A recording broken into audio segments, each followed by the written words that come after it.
It's up to in the middle of fucking nowhere, Ohio.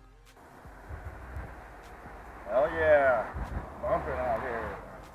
Can I get some of this safety herb in my lungs, please? And thank you, or welcome here. Jake, you can't have any because they drug test. Yeah, if you go to work, man, you're gonna get drug tested. Jake, you son of a bitch! You get out here! Hey, Jake! Ain't coming. He ain't coming because he's afraid of me, Brian Quinby, in Street Fight Radio. Brett, would you like a shot at Jake? Yeah.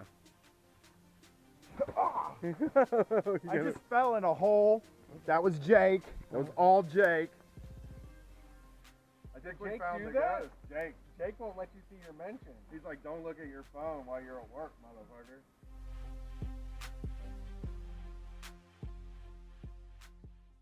Can you imagine being that sensitive? Like you, well, that's like what that they're is the PC ultimate. as hell.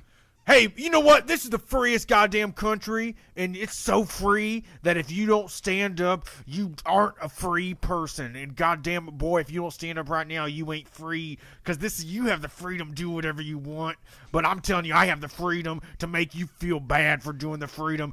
Just get up and say you love it. Just get up right now, Copernic. God damn it. It's so free that you can't do it. You have to. It's free because there's only one way to be. That's why it's free. So be that. Damn you. They don't have anything to live. I mean, their kids hate them. They don't have, all their money got stolen by banksters and shit. Healthcare's running through the fucking roof.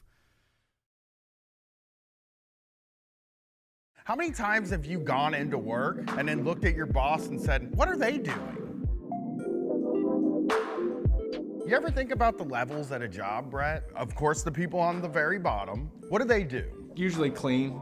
Yeah, and then there is the people just above them. They're the ones that do the second hardest job at the place, right? Deal with customers? Yeah, that sort of thing. And then there's another level above that, and that's the manager that's in the place. Now let's think about what comes after that, right? You might have a guy named like Glenn that comes to your office every 6 months, and you have to lay out the red carpet for Glenn. Think about what the person above Glenn does. Jerry is the person above Glenn, right? Okay. His job is basically going to lunch, right? Yeah, powerful meetings, shaking hands real hard. We're gonna go up to the CEO now. The people that sit around a table and who knows what they're doing? Nobody knows what they talk about. Playing cards. What connection does that person have to what you do and what the customer gets? It just seems like you could really chop like 5 or 6 levels off of any job and the company would still run perfectly. Think about your job. Now imagine your manager isn't there. How much smoother would your day run? I mean, how many of you work a job where you don't even know who the fucking CEO is of the company? That means they're absolutely useless. They're parasites. They're on the top, getting most of the money, sending their kids to private school, driving the fanciest cars, and they can't make a sandwich. Every new level of hierarchy is more money coming out of your paycheck. Unions are fucking great because it's not HR. You need solidarity with the other workers. We need to use that and exercise that. You and your other workers are the most important people at that company.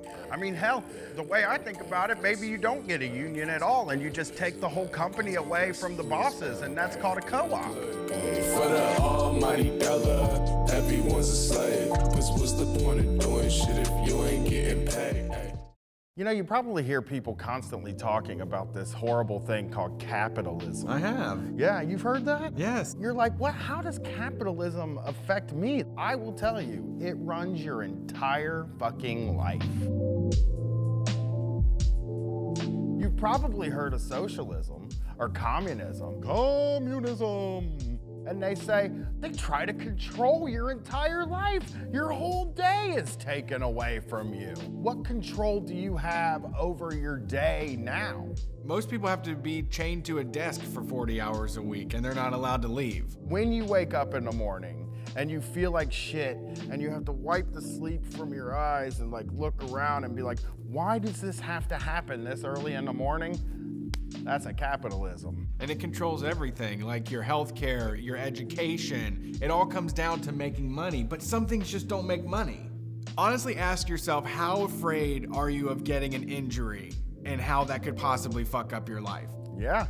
You're being stopped from skateboarding, breakdancing, doing anything fun, because if you get injured, you're fucked forever. You can't go to work. And so then you have all these people that say, well, we can make a kinder capitalism, a more conscious capitalism. It isn't gonna fucking happen. We need anarchy, we need socialism, we need communism, we need anything but more capitalism. But wait, Brett.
Hey everybody, welcome to Street Fight Radio. How you doing tonight?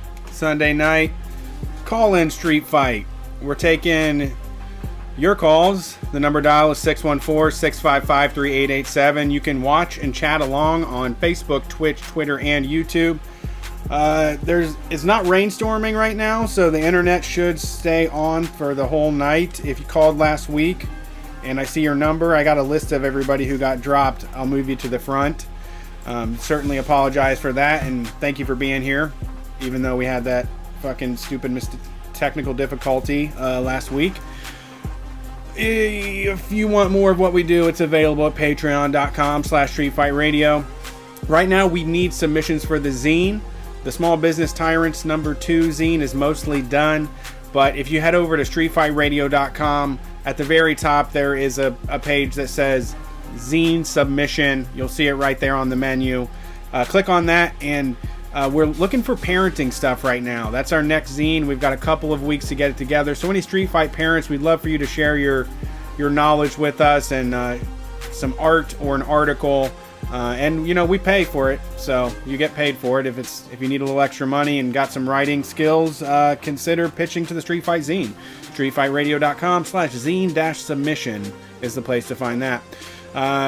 My name is Brett. My co-host is Brian. We're Street Fight Radio, #1 anarcho-comedy radio show in any station across the nation.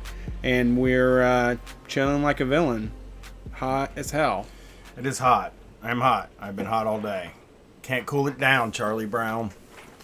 Well, my house is cool because I had the AC running since Friday. Okay. So I was like making sure to get the refrigerated feeling going on. I don't like air conditioning this year though, so I don't get it. it just feels like bad air. Fake you air? know? Yeah, it just doesn't feel as good. I mean, I'm gonna use it because it makes me feel good. I like, I don't know. I have found like being sticky and sweaty is like empowering. There's a minute where you're like, oh no, I can't put my arms down. And then you just like forget about it and you don't realize that you're completely soaked and you're comfortable. You're like a fish in water. Would be nice. I mean, if I could handle myself without air conditioning, I would definitely do that. But I'm a hot guy. I'm just hot. This is the inaugural turn on of the AC was for your. No, it was a few weeks ago. For your arrival. Who? It was hot a few weeks ago, and we turned it on. No, today. For okay, me. Yeah, this is I turned it on for your arrival. Oh, it's okay. You don't have to. This do is that part for me. of I'll your. live. Yeah. I can live. I can handle it. Well, we're doing a grand reception, you know. Yeah. I mean, you had to turn it off anyway. So We did. Well, yeah. It's hotter than hell. It's still going, but yeah, my blower is off. Yeah. I have like a Tim the Toolman Taylor type blower on the Dude, AC. somebody more powered. Your blower, I'm sure. Yeah, it's great. It's like, that's why I said it's a good thing to have Grandpa's room, because he's going to be selfish about how much AC he gets. He's sucking that blower is hooked up right to the tap. He's siphoned all of the cool air into this room. Yeah, a lot of wild pictures today. Wild pictures. Just of crowds partying. Ozarks. Boom, Ozarks, boom, Maryland. boom, boom, Ocean boom. City, Maryland was just jam packed with people. Yep. Whereas we're in trouble. Yeah. It's hard to like think of anything other than fucking Christ. Come on. A really bummer last night. I mean, I had fun doing it. I watched Double or Nothing, the AEW pay-per-view, and I did do my opinions on that pay-per-view on Everything Elite's Instant Reaction Patreon show. So if you want to hear my opinions on Double or Nothing, that's where you can hear that. But also they announced All Out, but they didn't announce a city, and it was just like one of those things where like it's September 5th is the date of the show, and the fact that they don't know if they can have it they don't know where they're going to have it yet. Right. Is really like, it works me, man. Like when I start hearing things that are far out, that are in doubt. Far out, man. Yeah. I got my Rage Against the Machine refund. I decided to get the refund. Okay. Because They rescheduled it next year or something? yeah, I ain't really gonna hold on to tickets for that long. Yeah. Number one. Not for that band either. Number two, it's $200. I could use $200. Number three, it's right before they rescheduled it to like the week before Labor Day. And me and you are fucking always gone on. This will probably be the first year in 5 years I've been in Columbus for Labor Day weekend. Yeah. And it's just like, I'm not going to black out dates so I can go see Rage Against the Machine in the nosebleed seats. Right. Yeah. So they fucking really, it was such bullshit, the refund system for the Rage tickets, because it was like, they fucking gave you until March or May 31st to make your decision. That was the thing. They were like, well, you have to get the refund by May 31st or you're going to the show. You don't get a refund. So it's like, well, you're making me make this decision over a year out. And I can't, I'm not going to hold on to these things for that long. I might be dead by then. I don't fucking know, Makes sense. There might be 200 people left on the earth at that point, the way things are going. I didn't get my $200, man. So I got my refund. I also figure if I want the tickets and I'm going to be around, I can buy the tickets again. Get it when it's here, when it actually happens. Yeah, I'm not going to hold on to tickets for a year, and like I'm not going to hold on to tickets for like 18 months just for nothing ever. There's nothing I can think of that I would even consider doing that for, you know? Yeah. I'm more of a hold on to tickets for 3 months guy. And I even get annoyed when they announce shows like 5 months out, where it's like 5 months. Fuck. Shit. Long lead time. That's a long time. Yeah. You're like buying tickets for Trans-Siberian Orchestra now. You're like, no, I'm not thinking about December yet. Yeah. It's gotta be weird though. I mean, like, if you're working at Ticketmaster, it's gotta be a fucking odd job to have right now. Cause just, what do you even do? What are they doing? Yeah. They're probably making them come into fucking work too. Yeah. Or they furloughed them. Obviously, there's the chance they furloughed them, but there are people that are having to come to work, and like, for what? To just explain to people that they don't know when the concert's going to happen, and that they can't also have their money back until they know. Well, it hit me. The concert thing has been the thing that hits me the most out of all the stuff. It was the walking by the Schottenstein Center, the Value City Arena, whatever they call it now, probably Lifestyle Communities something, I'm sure. I don't know. But you walk by that arena and they have a big screen outside that tells you what's coming up, and it's like, thanks for the memories, and it has like Bruce Springsteen from 2011 on it, and it's like, well, that like makes it feel like the end of the world. Yeah. It makes it seem like we had a good run. Yeah. Maybe just don't do that. Yeah, no more concerts. Goodbye. Yeah, We loved you while we had you. it's been a good run, Earth. Yeah, I know. I mean, I think that I'm not going to let other people make me mad. Is my goal. That's me too. I don't even feel. I feel like really the people that are at fault are the people saying things are safe. It's not the motherfucking people that are going to do stuff. And I know I've got pushback about it online today about saying, like, I don't think we should think that our enemies are the people that are going out. Our enemies are the people that told them that it's safe to go out. And to be honest, like, I don't know if that would be a surprising take coming from me, but for me, I always look at power first instead of, like, the powerless. And you know, obviously it's stupid to go to these bars. I think it's a dumb decision to go eat inside of a restaurant or go to a bar. But I also think that, like, when the government tells you can do something, a lot of people just take that on faith. Yeah. And I'm not going to blame them for that. I fucking wish I was one of the people that goes to restaurants right now. I wish I was one of the people that could just be like, it's fake, and go eat at a restaurant now. Because that is the life that sounds a lot better than the I'm freaked out and it feels like there's never going to be a concert again. Yeah. Life. Yeah, I agree.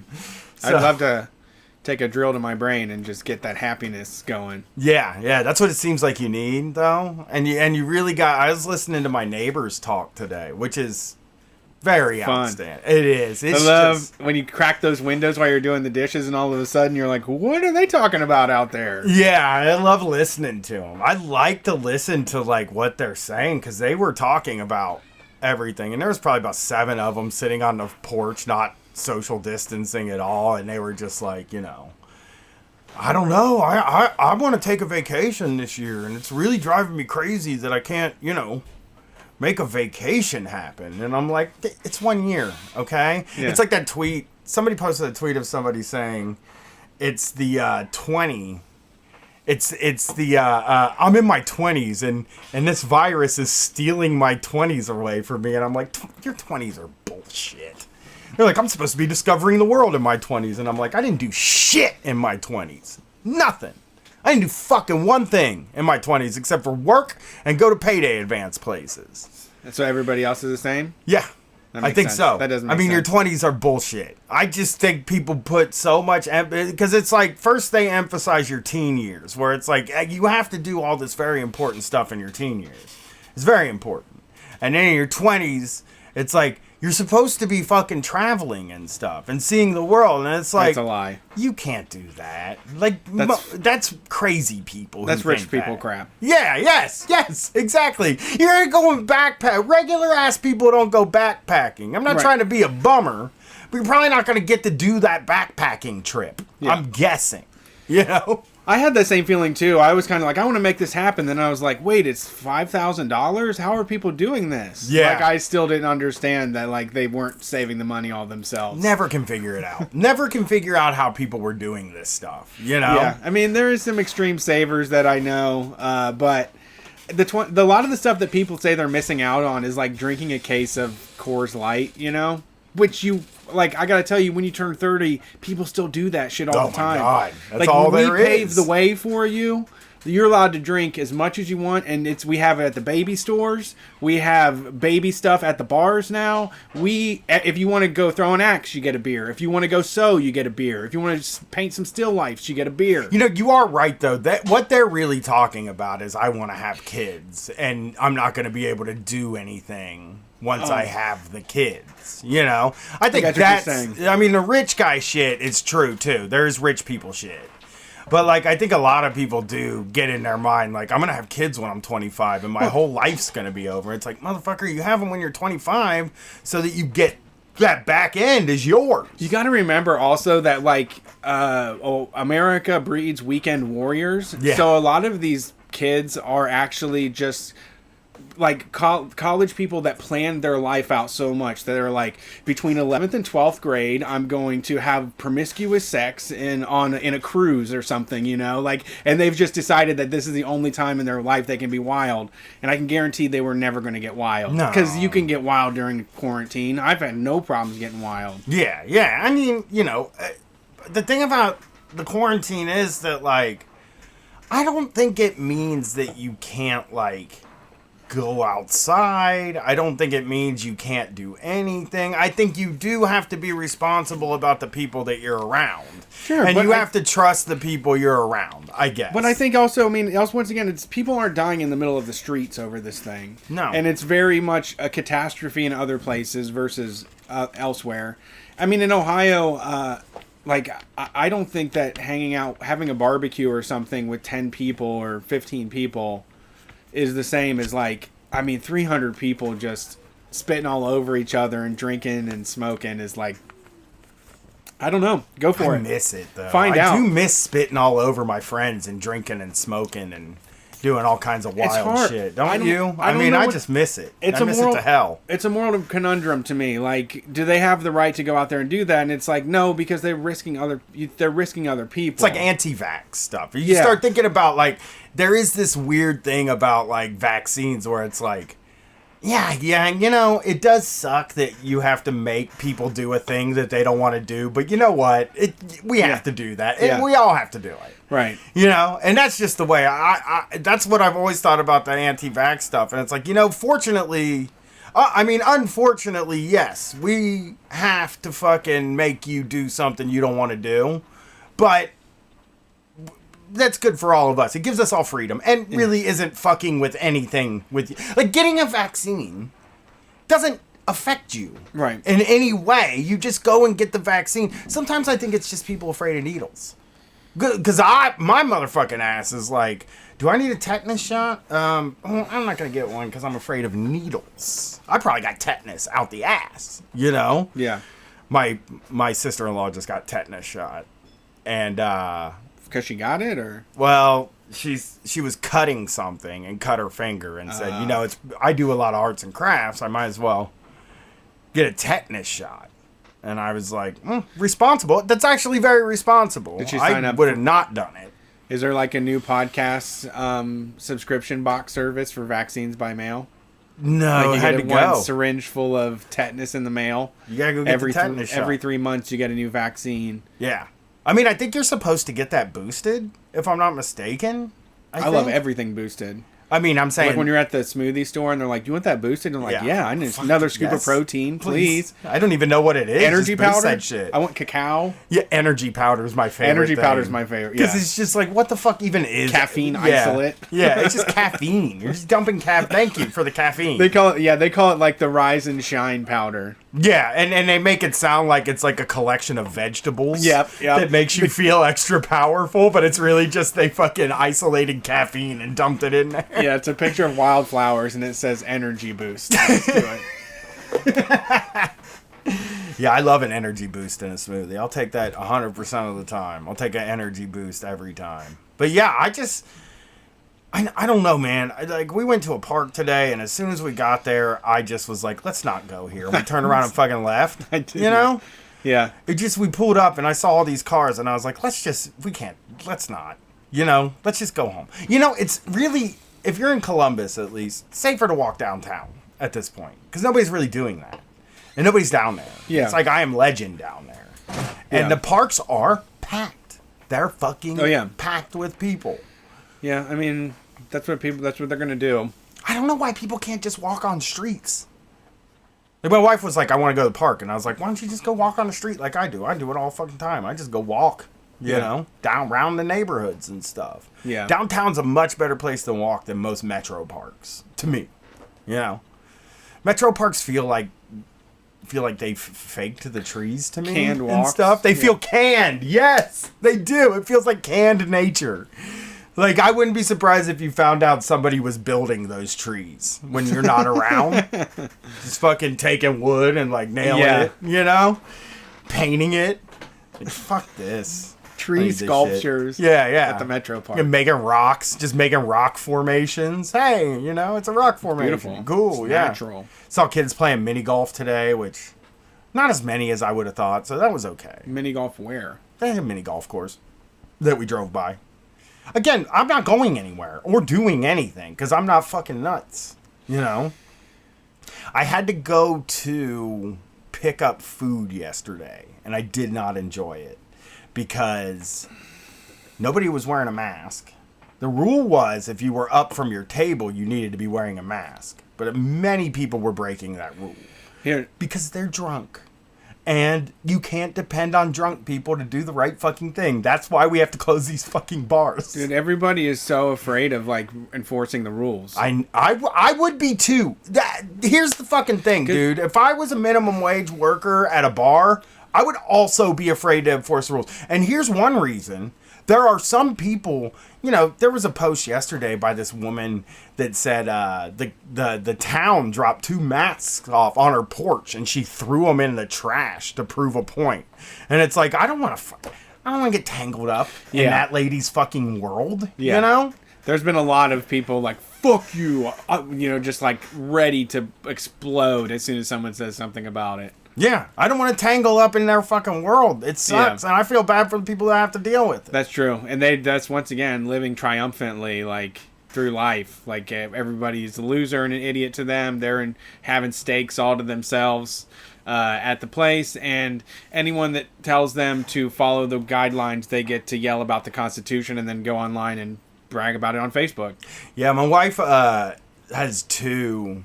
I don't get to see like a lot of the true stuff unless I go looking for it, and it doesn't hit as hard when it's not people you know. You know, it's something for me.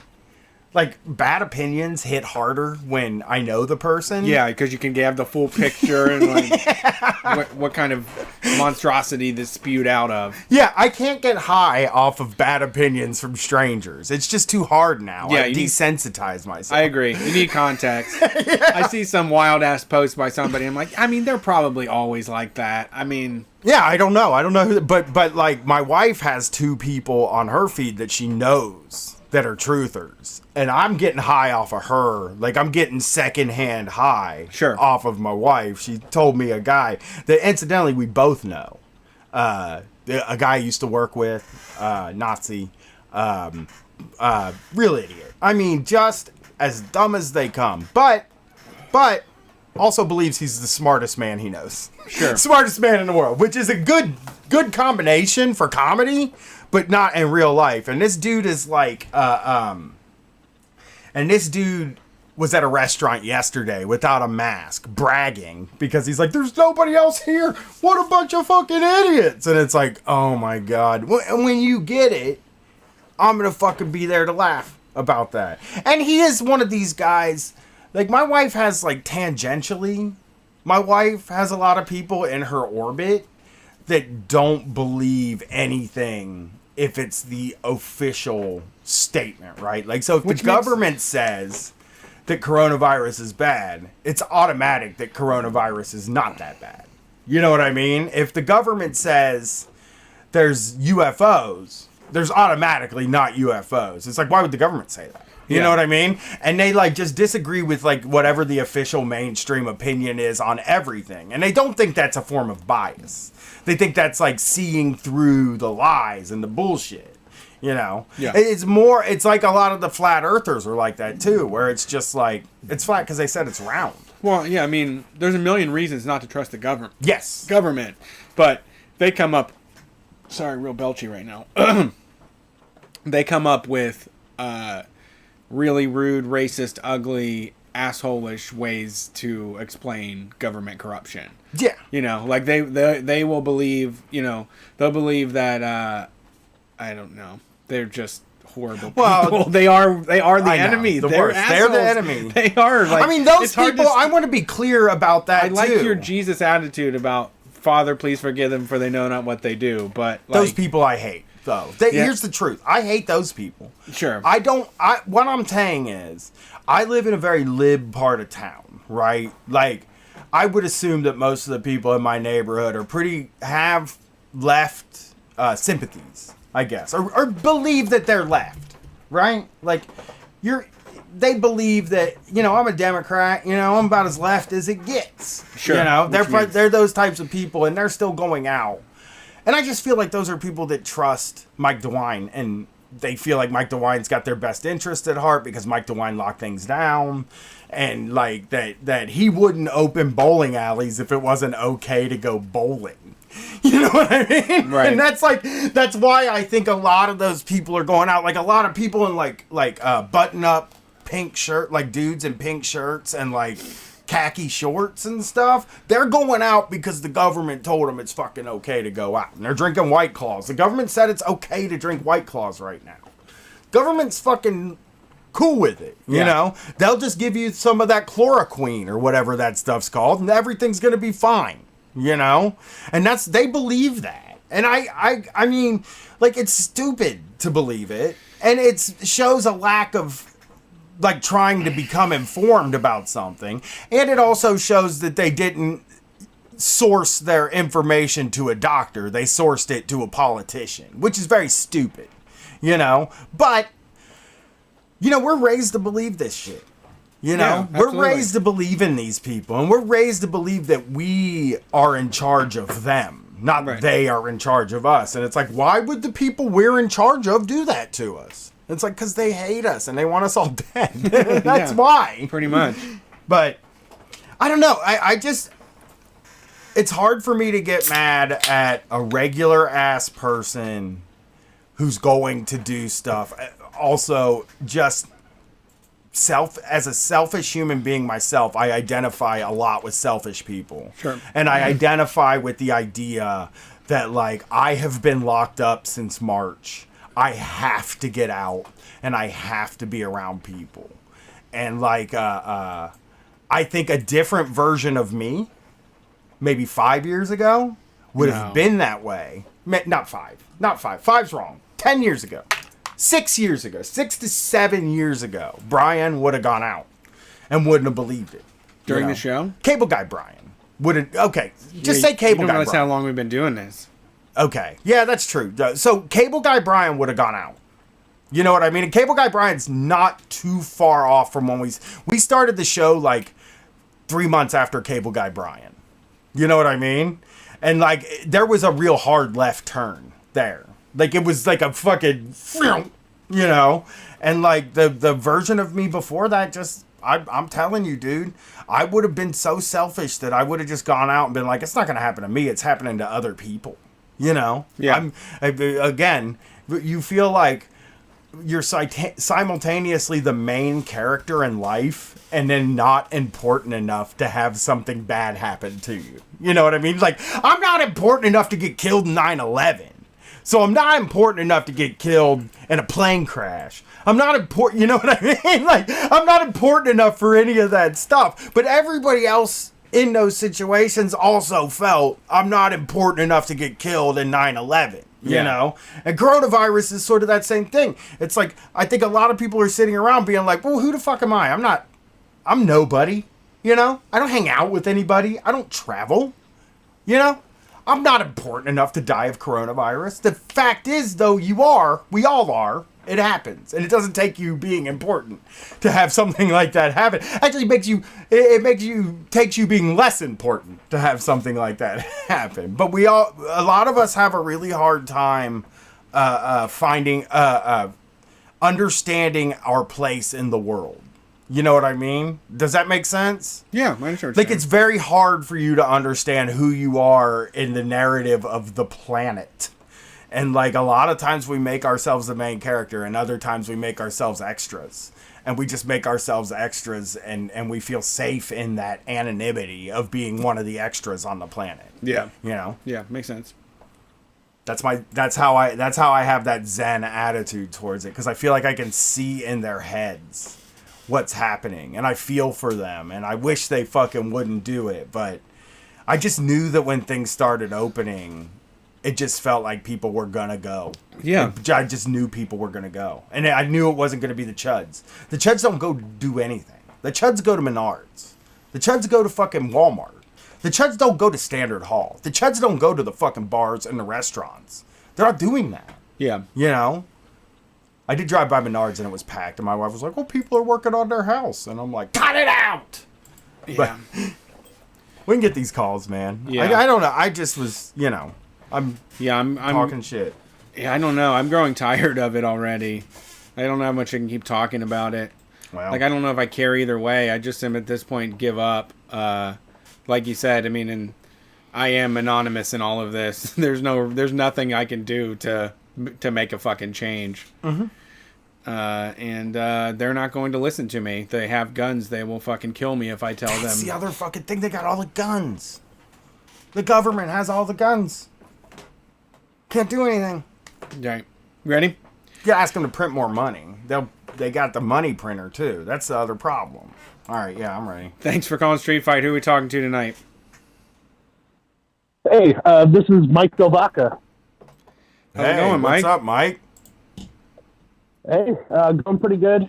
Chilling on my porch, enjoying the rain here in North Carolina. Okay. Beautiful out there. I love North Carolina. I wish it was raining here, though.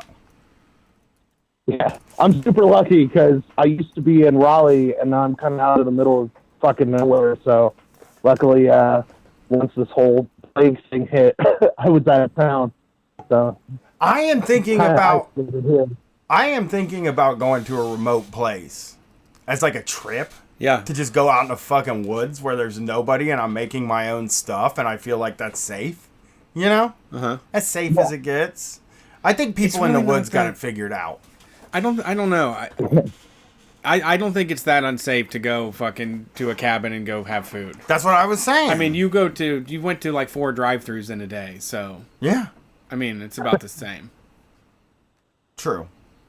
Yeah, I mean, out here we have our own chickens, so I kind of had to learn how to be a chicken farmer once I moved out here. So, been doing that lately. Wow. So what's happening? Cabin. So I actually have a couple different things. Either I have a medical story for you guys, or a small business tyrant. Well, let's hear the whichever small you guys are looking business. for. I like the small business stuff. I think we'll go with because health freaks me out, and I'm having a freaky day today. All right. So I was a delivery driver for several different pizza places for years and years, and I started working for a Papa John, Spokane, Washington, when I was living out there. And we had this manager.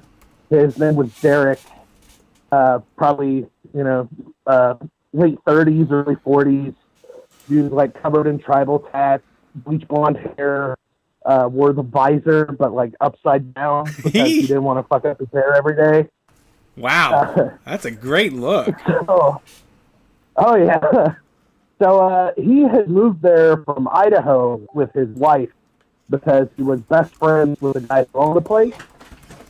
And so they put Derek in charge as the manager. Well, I grew up in the South, and I had never heard anyone say the N-word before until I started working there. And Derek would scream it at customers on the phone. What? Like on a regular basis. Holy shit. Like, we would have people call up, he'd call them the N-word and, like, slam the phone down. This dude had, like, serious rage issues. Like he was just was he getting mad at him for like a reason, or just he was just screaming at customers? It would be like a customer would call up, they'd be like, hey, your driver forgot my ranch. And, it's like 50 cents a ranch, so it's like, who cares? But they're calling for it anyway. But he would just, like, go off on these people, like, for just the smallest little reasons. And one time, I had to train a new driver that we had just hired. And I'm teaching, like, Derek is like, hey, take this guy to the cooler, show him how to fluff cheese. Because we would get, like, giant boxes of cheese. You have to, like, toss it around a little bit in the bag to get it to, like, separate because it's kind of half frozen when it comes in. So I'm in the cooler with the new guy, and I'm like, all right, this is how you do it. Show him how to open the box, whatever. Derek comes in because he has to see what's going on. He sees me showing him how to do it. And he's like, what the fuck are you doing? this is how you fluff cheese. And he starts fucking UFC the boxes in the cooler. Just like goes into horse stance and starts punching these boxes. And me and the other driver are just looking at each other like, what is with this dude? I've seen like a day off or something. I've seen guys like that too. At like every job I ever had, they would like really love, like especially when you're in training, they love to show you how they'll throw the shit around and they don't care about anything. And those are like some, I mean, if this guy wasn't yelling at people, I would be like, this guy rocks. Because like I think when I worked at the Chuck E. Cheese, there were guys that would just go into the walk-in and punch boxes. Yeah. This guy, I don't know if it was steroids or what his deal was, but like he would even whip like pizza screens across the like restaurant to try to hit people if they were like checking stuff out or something without him doing it. Because the way the system worked is we literally had thumbprint scanners to check out the pizzas, and the managers also had their thumbprint routed to your ID as well. So they could route you before you came back to the store. Because when you're on the road, you're making $2.15. But when you're back in the store, you're making $7 and something. Ooh. So what they would do is they would route you before you came back to pizzas. That way your payroll was always around $2. Okay. Yeah, that makes sense. That they would tried to make sure you were on the road the maximum amount of time. Yeah. They'd read your odometer every day to like see how many miles you went, and they'd be like, all right, it's 2 cents a mile. And it's like, who cares? Like, it's 2 cents, dude. Like just give me $1. Yeah. I cover my gas anyway. I don't know. They don't cover your gas? No, or insurance or anything like that. It's another independent contractor job. Is that Domino's, you said? Was that Domino's or a small business? Papa John's. Papa John's, really? It's like that? It's like... Yeah. I'm trying to figure out, like, how much money you could possibly make. I mean, I don't know how you can cover your gas that way, right? Like, so it's 2 cents a mile. What are you probably driving? 50 miles a day? Right? Maybe. I would usually go through a half tank of gas a day. So I wonder how many miles that is. Probably 50, right? Like Maybe 5 even gallons. It'd be like 5 gallons, and I was getting like 30 miles a gallon. Okay. So you were doing some miles, but still, you were probably only raking in like $10 for the car maintenance. If you know what, I've just made a new law where they have to pay for all your car maintenance or give you a car if you're gonna work for pizza place. Yeah, I spent Domino's. so much on repairs. Sorry, what'd you say?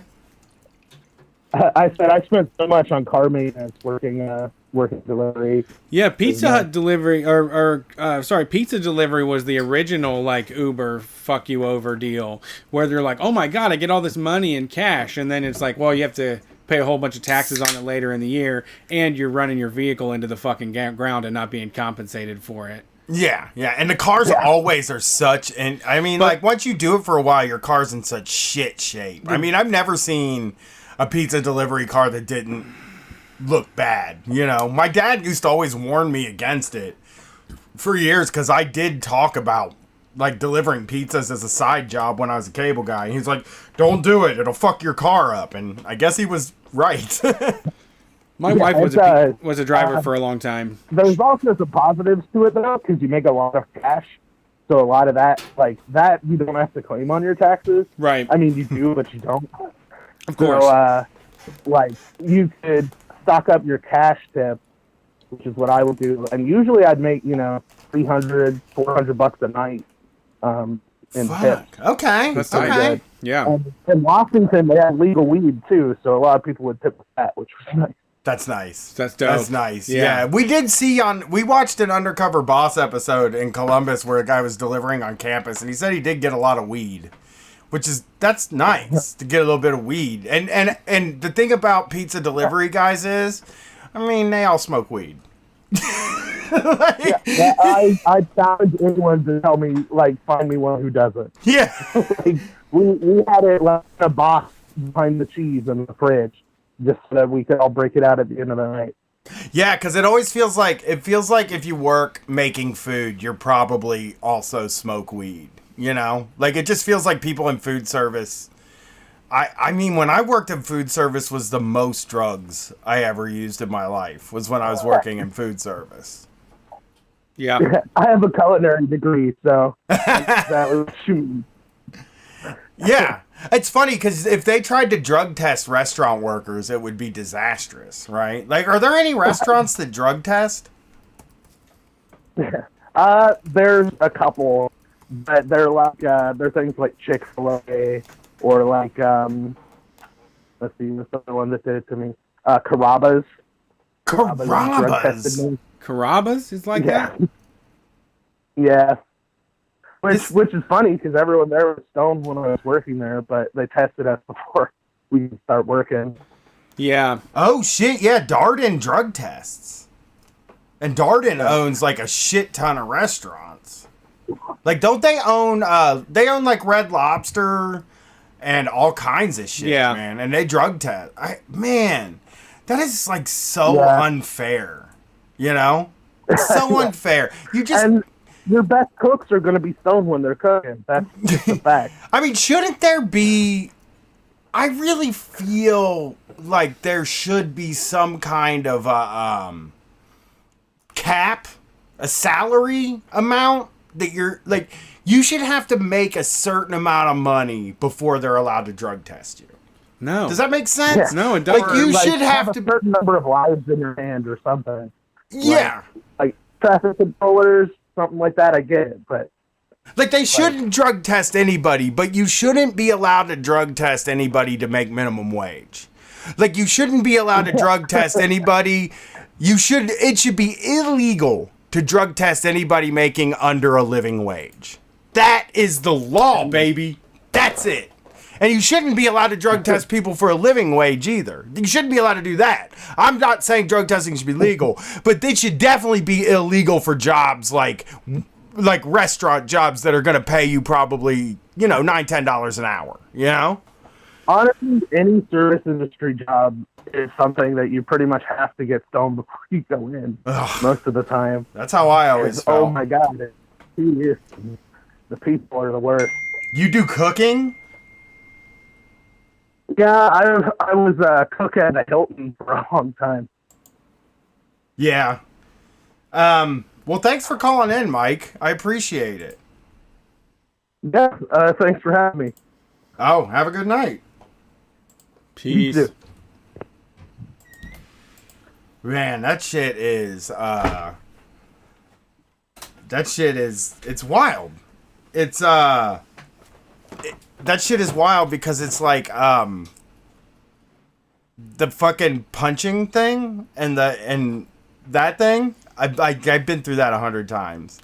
Like, I've had people... I remember at the cable company watching guys just fucking whip bales of cable and stuff in the car, just like whipping shit at the van because you just don't care about it. Yeah, I mean, it is... Yeah, it's one of those things, like you said, during training, there's somebody that'll say, like, all right, you're not supposed to do it this way, but I do it this way.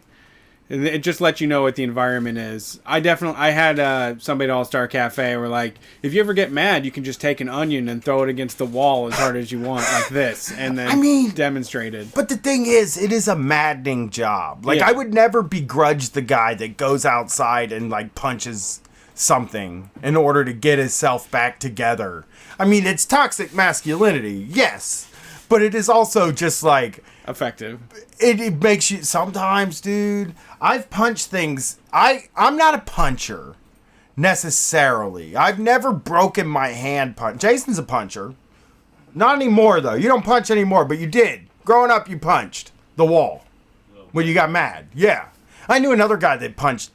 I knew a guy that fucking would punch the side of his house when he would get mad. He would just stand on the side of his house and he would fucking unleash on this house. He would fucking like 6 times punch the fucking thing. He would get like this and just...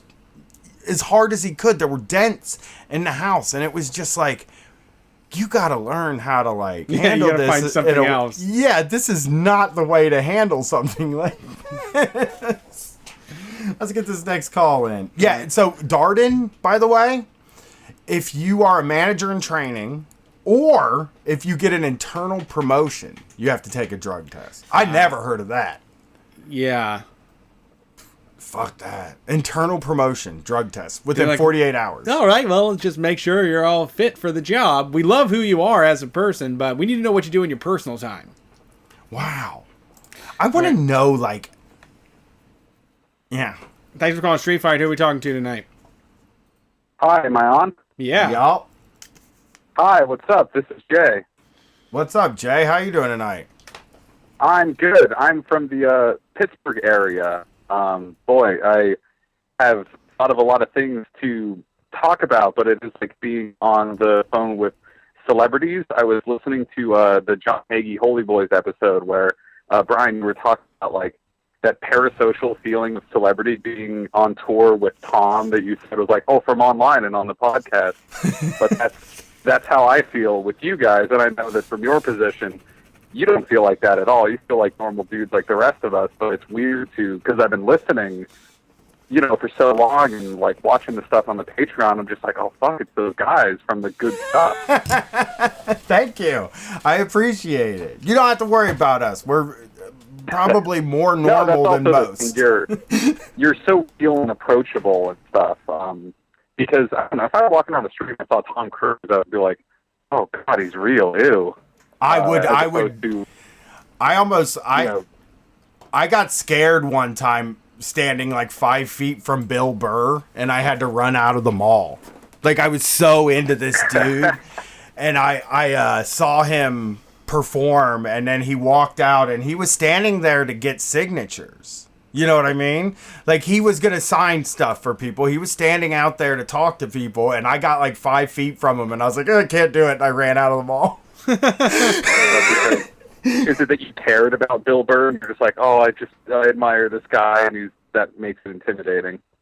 Yeah, well, for me, it was like, this was before I was doing any sort of comedy, so he was just like, there was so much mystique to that job, first of all. For sure. So, like, it's just kind of like, you look at this guy, you've listened to him, you've seen his comedy, you saw him on stage, you've seen him on TV, and like he just feels like an otherworldly being.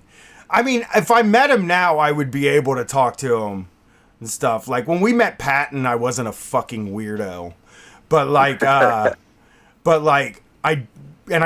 wasn't too nervous before we did it. But I think it sucks a little bit because the mystique of that stuff kind of goes away after a while. I mean, let me be straight with you. If I was in the same room as Tom Cruise, I would kind of freak out a little bit. Yeah, but like I always go to him as an example because he's like peak celebrity. But like I also don't give a shit about him at all. Like I give a shit about like a lot of small time cool dudes that do podcasting where I would actually maybe get messed up trying to speak to them because nothing fucks up my ability to socialize more than thinking someone's really cool and like wanting to appear cool to them. Same here. I'm exactly the same way. Like, I freak out. I want everybody to leave the room thinking I was the coolest guy. Yeah, you gotta go the opposite direction, though. Yeah. It's really tough. So, in planning for calling into tonight, because I got cut off in the NOS in the queue last week, but I was just, like, started thinking of all these things that, like, I wanted to say or I got a list of stuff, but I don't want to take up too much of your guys' time.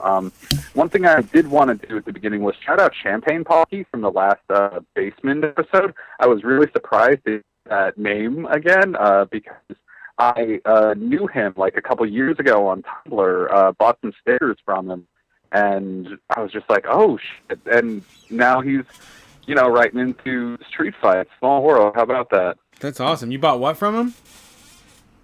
Stickers. He did a sticker art like on a package post office like package stickers. Oh yeah. I got one of he was the dad Genji from Evangelion. Uh-huh. Looking spooky. Yeah, really cool guy. I wish him the best for managing that sort of balance between how much do you want to stand up for yourself versus how much do you want to stick your neck out. That's an unenviable position. Yeah, it's tough. But I sort of have 3 topics that I wanted to give you guys a chance of. Wanted to talk about suicide, mental health, and video games, which that's one topic, and that's heavy, but also I think kind of fun. I could talk about my mom's history as a baby boomer, successful business type, getting back into the job market later in life and finding it different, or just chat about public access TV. Oh my goodness. What do you guys think? Brian is using the restroom right now. He's finishing up. Brian, we got the choices on stories here is either suicide, mental health, and video games. That's all. The other one. Okay.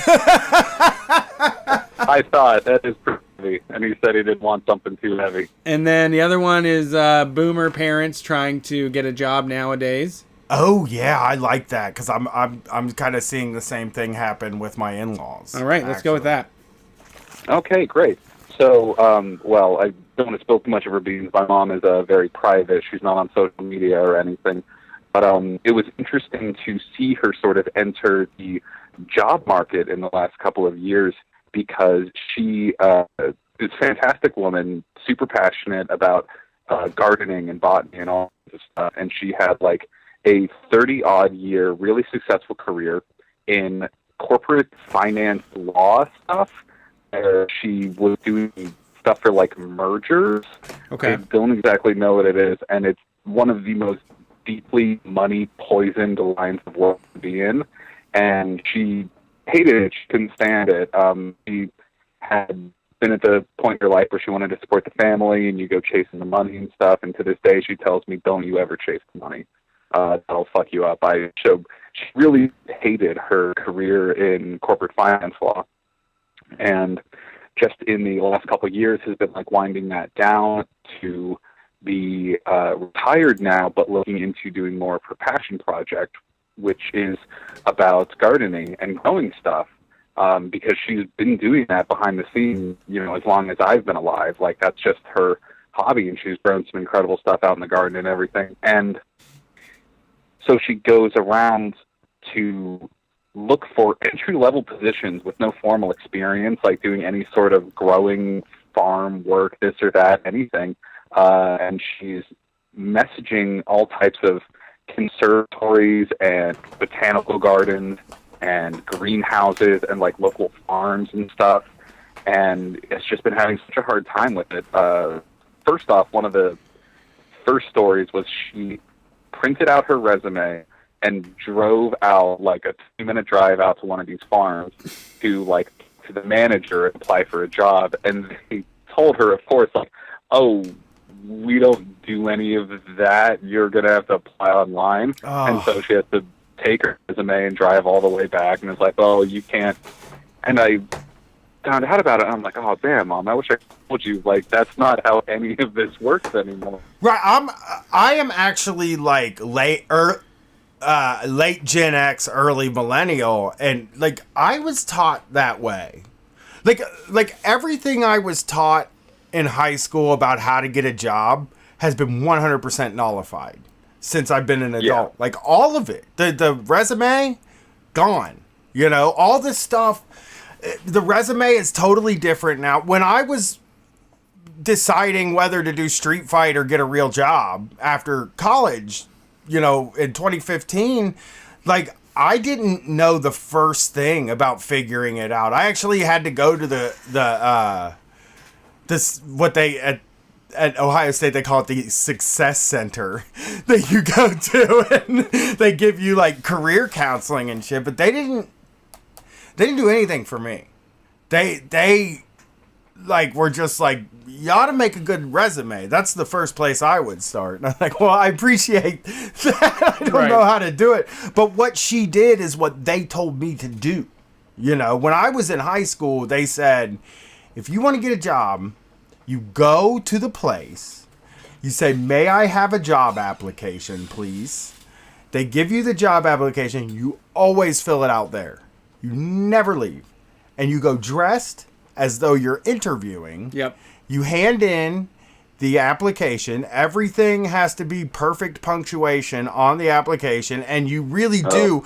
You want to. I vividly remember a teacher telling me, if they ask for your elementary school, know your elementary school's address. You need to know What the fuck? everything. You need to put your elementary school address. You need to put the phone number to your elementary school. You need to put everything, like your high school. You know, you go through your whole career. If they ask you for your That's the thing. job, Who knows that stuff? right? Well, if they ask you for, she said, if they ask you for your job history, you list everything. You don't, and for a guy like me, that's like fucking 50 jobs, dude. I've had 1 million jobs in my life, probably. I need to know their phone numbers and all of the managers. Can we contact Yes. the manager? Yeah, you could, but they won't fucking remember me. They wanted, So but she why told me, would you? she told me I needed to know that too. And that, like, none of that stuff is applicable. Now that I know people that hire people, it's like not about any of that stuff. You know, it's not about any of it. It's about, like, do you know somebody that works there? Like, that's the way you get in, you know? So to continue my mom's story then, it's just been a series of tough times one after another, because what she finds applying to all sorts of greenhouses or, you know, plant conservatories or this and that, where she would actually be able to flex the actual green thumb muscles that she has from growing a lot of her own plants. All they want at any of these places is retail workers. They just want cashiers. Yeah. And that sucks, because she goes into it thinking like, oh, well, you know, you got to pay your dues. Like, I'll work cashier for a while until they let me do the plant stuff that I actually want to be doing. And I don't know what that job market's like, but I have to, like, kind of wonder if we just have to have a conversation about, like, Mom, these jobs don't exist anymore. You can't grow plants for a living. That's not how that works. But you need all they would ever want is people stocking shelves and running the cash register. This is, of course, like the cash register that they make old women stand at. Now, can't, for Christ's sake, give them a stool. They're going to be there all day. But, yeah, you're right. I mean, yeah, it's just been a huge disappointment. It sucks. Well, the good news is, because we're in quarantine now, she and I have been doing a lot of gardening around the house, so we're, you know, keeping those plants getting grown, making some vegetables. it's so hard. I hate to see, like, if you're a boomer, you shouldn't have to be looking for a job, you know? No. Like, it's a really impressive, like, 30-odd years of law and finance work, totally useless. Like, no one gives a shit about that. Yeah, and I mean, once you get to a certain age, they do just want to toss you behind a cash register, maybe greeter or something, you know? My father-in-law got turned down.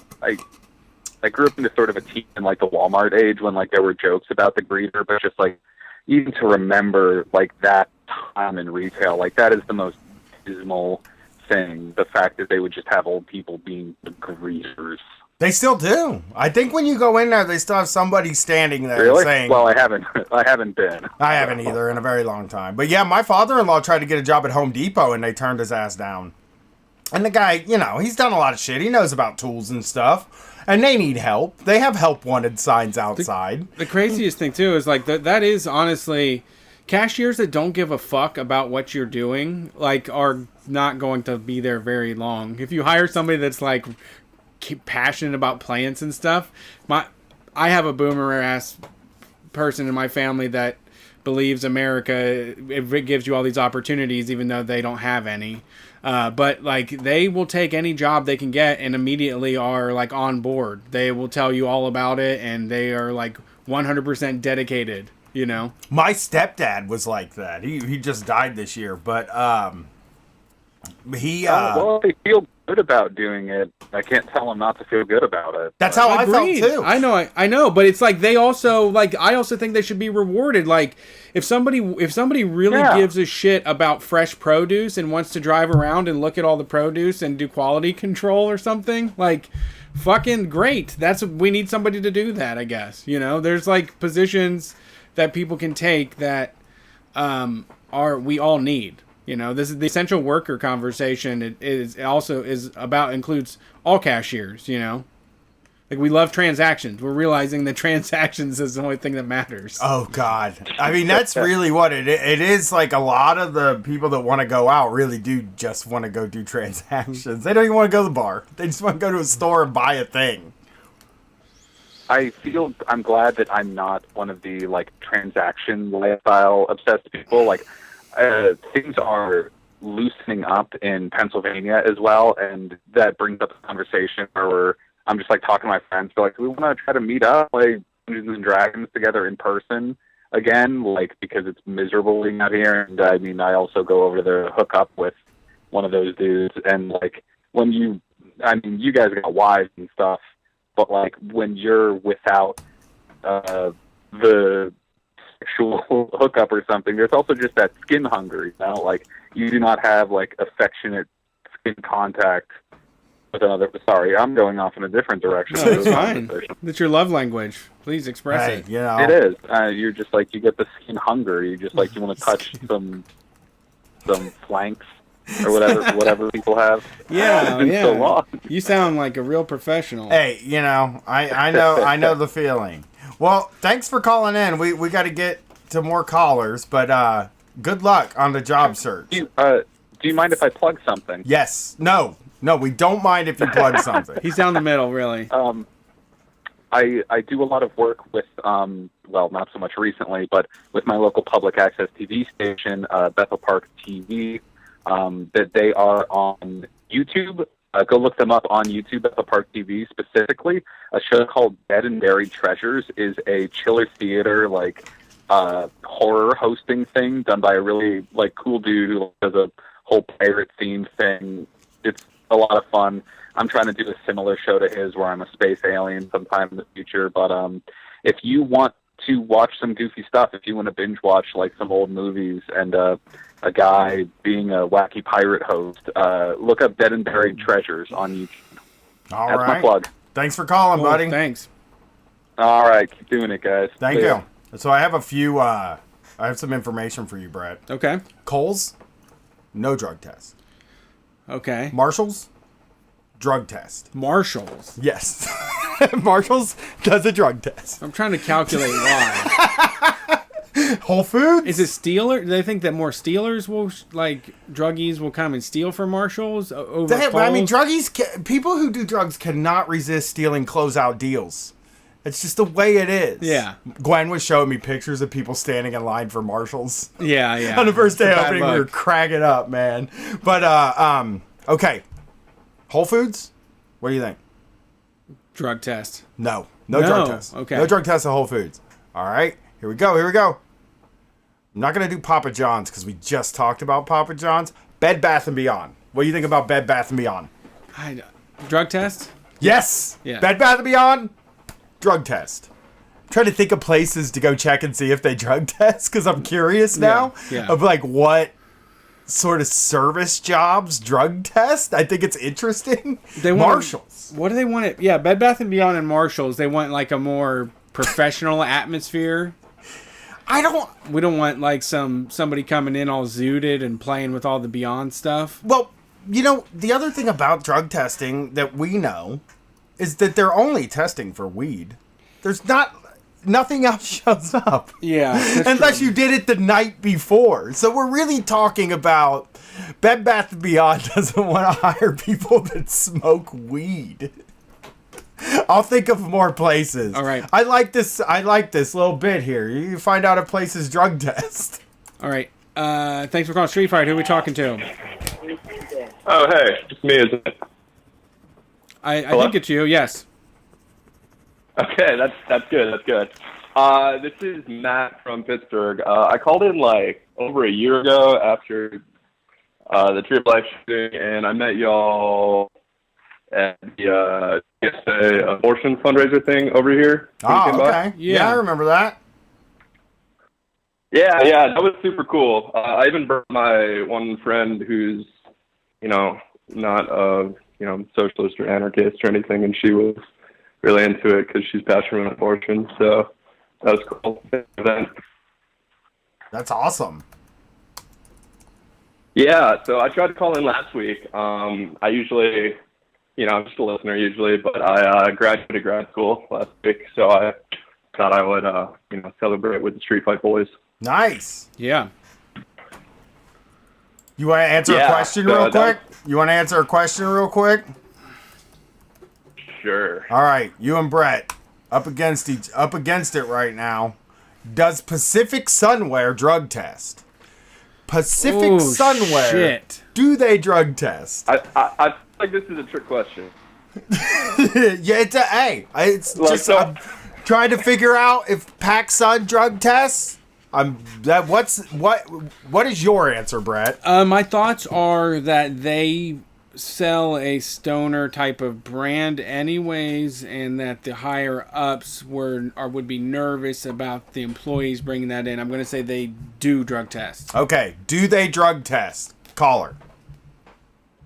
I agree with Brett because, like I said, I feel like this is a trick question. They do not drug test. PacSun. Wow. They live up to their beliefs? They don't drug test. I don't know. I can't make any sense of it.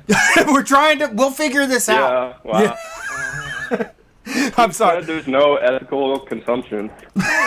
Buy all your stuff from PacSun now. All right. What's up? What did you call in for? Sorry to get you there. It's cool. I don't know. I wanted to talk about some of the weird, shady, evil stuff that goes on at tech universities, considering I just graduated from one and I'm from that. If that sounds interesting to you. Yeah, sounds great. What's up? Yeah, so I kind of made a list of a few of the things that go on at this highly renowned school that I just got out of. One thing that I think y'all would find funny is how they do career fairs at colleges, obviously? Yeah. Yeah, my school had a intelligence community, obviously a normal career fair, but they also had an intelligence community career fair. Oh, just for that? Just the NSA, just for the NSA, the CIA, the FBI just come by, trying to recruit all of these, Is this little nerds. computer to work shit? for them. Yeah, mostly. It's mostly known as a computer school. If you Google Pittsburgh Tech Schools, it's probably not that hard to figure out. But Well, you could be like the woman from what's it called? The Bourne movies. Julia Stiles from the Bourne movies. That's probably what they're selling, right? I haven't seen one of those movies since I was 10, so you might need to Oh walk me through that no. one. Well, she's a computer Sorry. person who works for the CIA, which I call the bad guys. Yeah. But I would imagine that Yeah. every school, I know Ohio State did a FBI CIA day too. Yeah, they just do career fairs for the intelligence community. I think pretty much all of them do it. I mean, my community college didn't. I don't think that's my... Yeah, I don't think that was in my state school I went to in undergrad, but I don't know. I guess Ohio State's got some connections. Yeah, I don't know. I mean, I assume that they're probably looking for the brightest minds to do the bad stuff too. That's how they pull it off. Totally. Looking for the biggest suckers. Oh, speaking of which, I got another good one. So they kept inviting, I don't know if you know this company, Palantir to give talks on campus. Do you know Palantir? I think I have heard of it. Let me look at it, because if I look at it, then I might know it. What do they do? I don't know it. The name sounds familiar though. It was started by Peter Thiel. Oh, that's where I heard it. The vampire who helped Facebook and I think PayPal get their start. So he helped Zuckerberg and Elon Musk into our lives. And what they do is I kind of took a class on this too at one point, is like network tracking kind of stuff. So they originally started in like, you know, the Middle East, trying to like connect terrorist networks and see, you know, who's connected to who, so that the U.S. can go and drone bomb them. But then they've recently started doing stuff like contracting for ICE in the last couple of years since, you know, got a new president. Yeah. And so they'll, you know, like contact, you know, it's like contact tracing like with coronavirus, but like before coronavirus was a thing, it's like tracing who knows who and who's employed where from undocumented people. And yeah, we like went to a few of those talks and like protested and held signs in the back. It was one of the most awkward things I've ever done, because we're standing with signs that says like, you know, no Palantir, no tech for ICE, blah blah blah. Well, it's like these people give like hour-long talks about tech or whatever, and just making it really awkward for everyone in the room. Palantir does not drug test. I looked that up while you were letting us know. They are better than Kohl's. No, Marshalls. Marshalls, yeah. Marshalls, yes. I guess in like California, they'll microdose and stuff, so I guess that makes sense. Yeah, that Yeah, stuff doesn't same. show Yeah. up though. Yeah, all that computer guys got started on like weed and cocaine. Yeah, that's true. Cocaine is the thing, right? Yeah, so they get That's high pretty- and pretty trip, and they're like, "Whoa, dude! What if we track families? That'd be crazy." I just can't had a imagine breakthrough. tripping and getting into computer programming. Yeah. It just seems like I go like so the opposite direction of that when I do acid. Like, where the world's not a fucking computer, man. It's an organic piece of organism. Yeah, it's biological in nature. Fuck yeah, dude. This is all fractals. This is all mathematics around us. That's computer programming, though. Oh. Yeah, it kind of is. Yeah. Well, thanks for calling. We appreciate it. And is there anything you need to want to shout out? No, not really. I have a Twitter, I guess. You don't have to. You want to give that a You follow? can though. Yeah. What's the Twitter? It's like dead data or dead_data, I think. I don't know. Hell yeah. Something like that. Follow him. Thanks for calling in, buddy. Okay. Yeah, thanks a lot. Have a good one, guys. You too. Okay, There's Brett. so many people that I just cut off that desperately wanted to say their Twitter name, and that guy was like, I think I have one. I can't remember what the fucking name is. Yeah. Okay, Brett. Long John Aldi? Silver. Aldi. Ah, man, they got high wages, and I feel like they're going to hold that against you. Like, you gotta be elite, which means you can't poison your temple, which means they do drug tests. Aldi drug tests, baby. Okay. Aldi drug tests. That I sucks figured. though, because a lot of like really drug people love Aldi, and it's like not an American company. Yeah. Very sad. Very But sad. Yeah, I don't story. know how Germans like don't really party like that though. Like, we are having so much fun already. Like, they just are into like modernism and shit. I don't know. We are not gonna get high. Yeah. We're having a wonderful time with our chocolates and our little minced fish cakes that we eat. We get high off of engineering. Yes, there you go.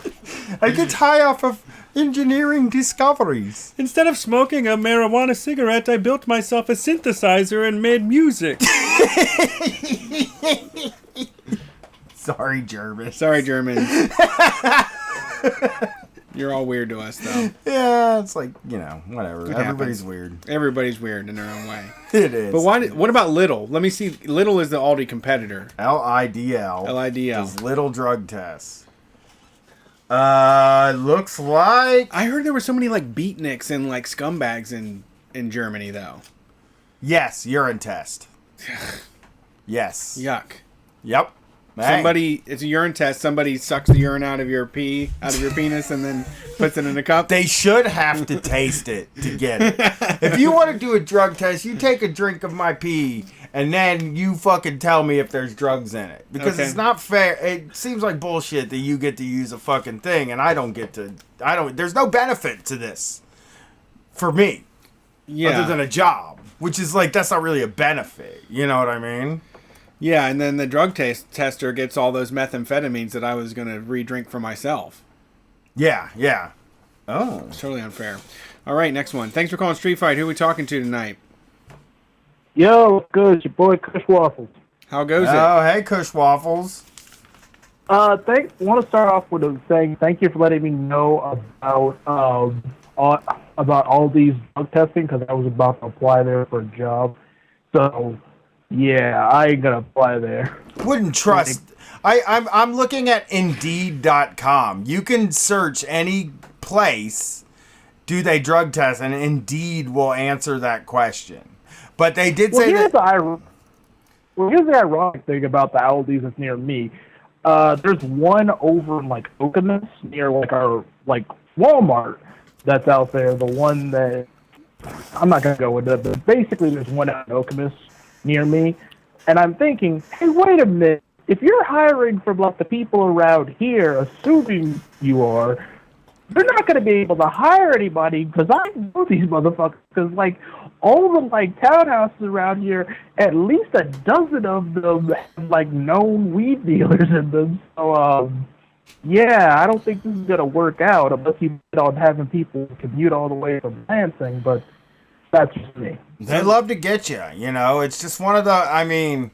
They also want to see how dedicated you are to smuggle fake pee in sometimes. That's true. Like, I mean, because no, I couldn't. I don't have the patience for smuggling fake pee. Also, drug test me. Fake pee is the way to go. That is, I mean, I've done it. Brett's have you done it, Brett? Never done it, Brett, huh? Nope. Everybody I know's smuggled fake pee into a drug test. I don't know anybody that hasn't.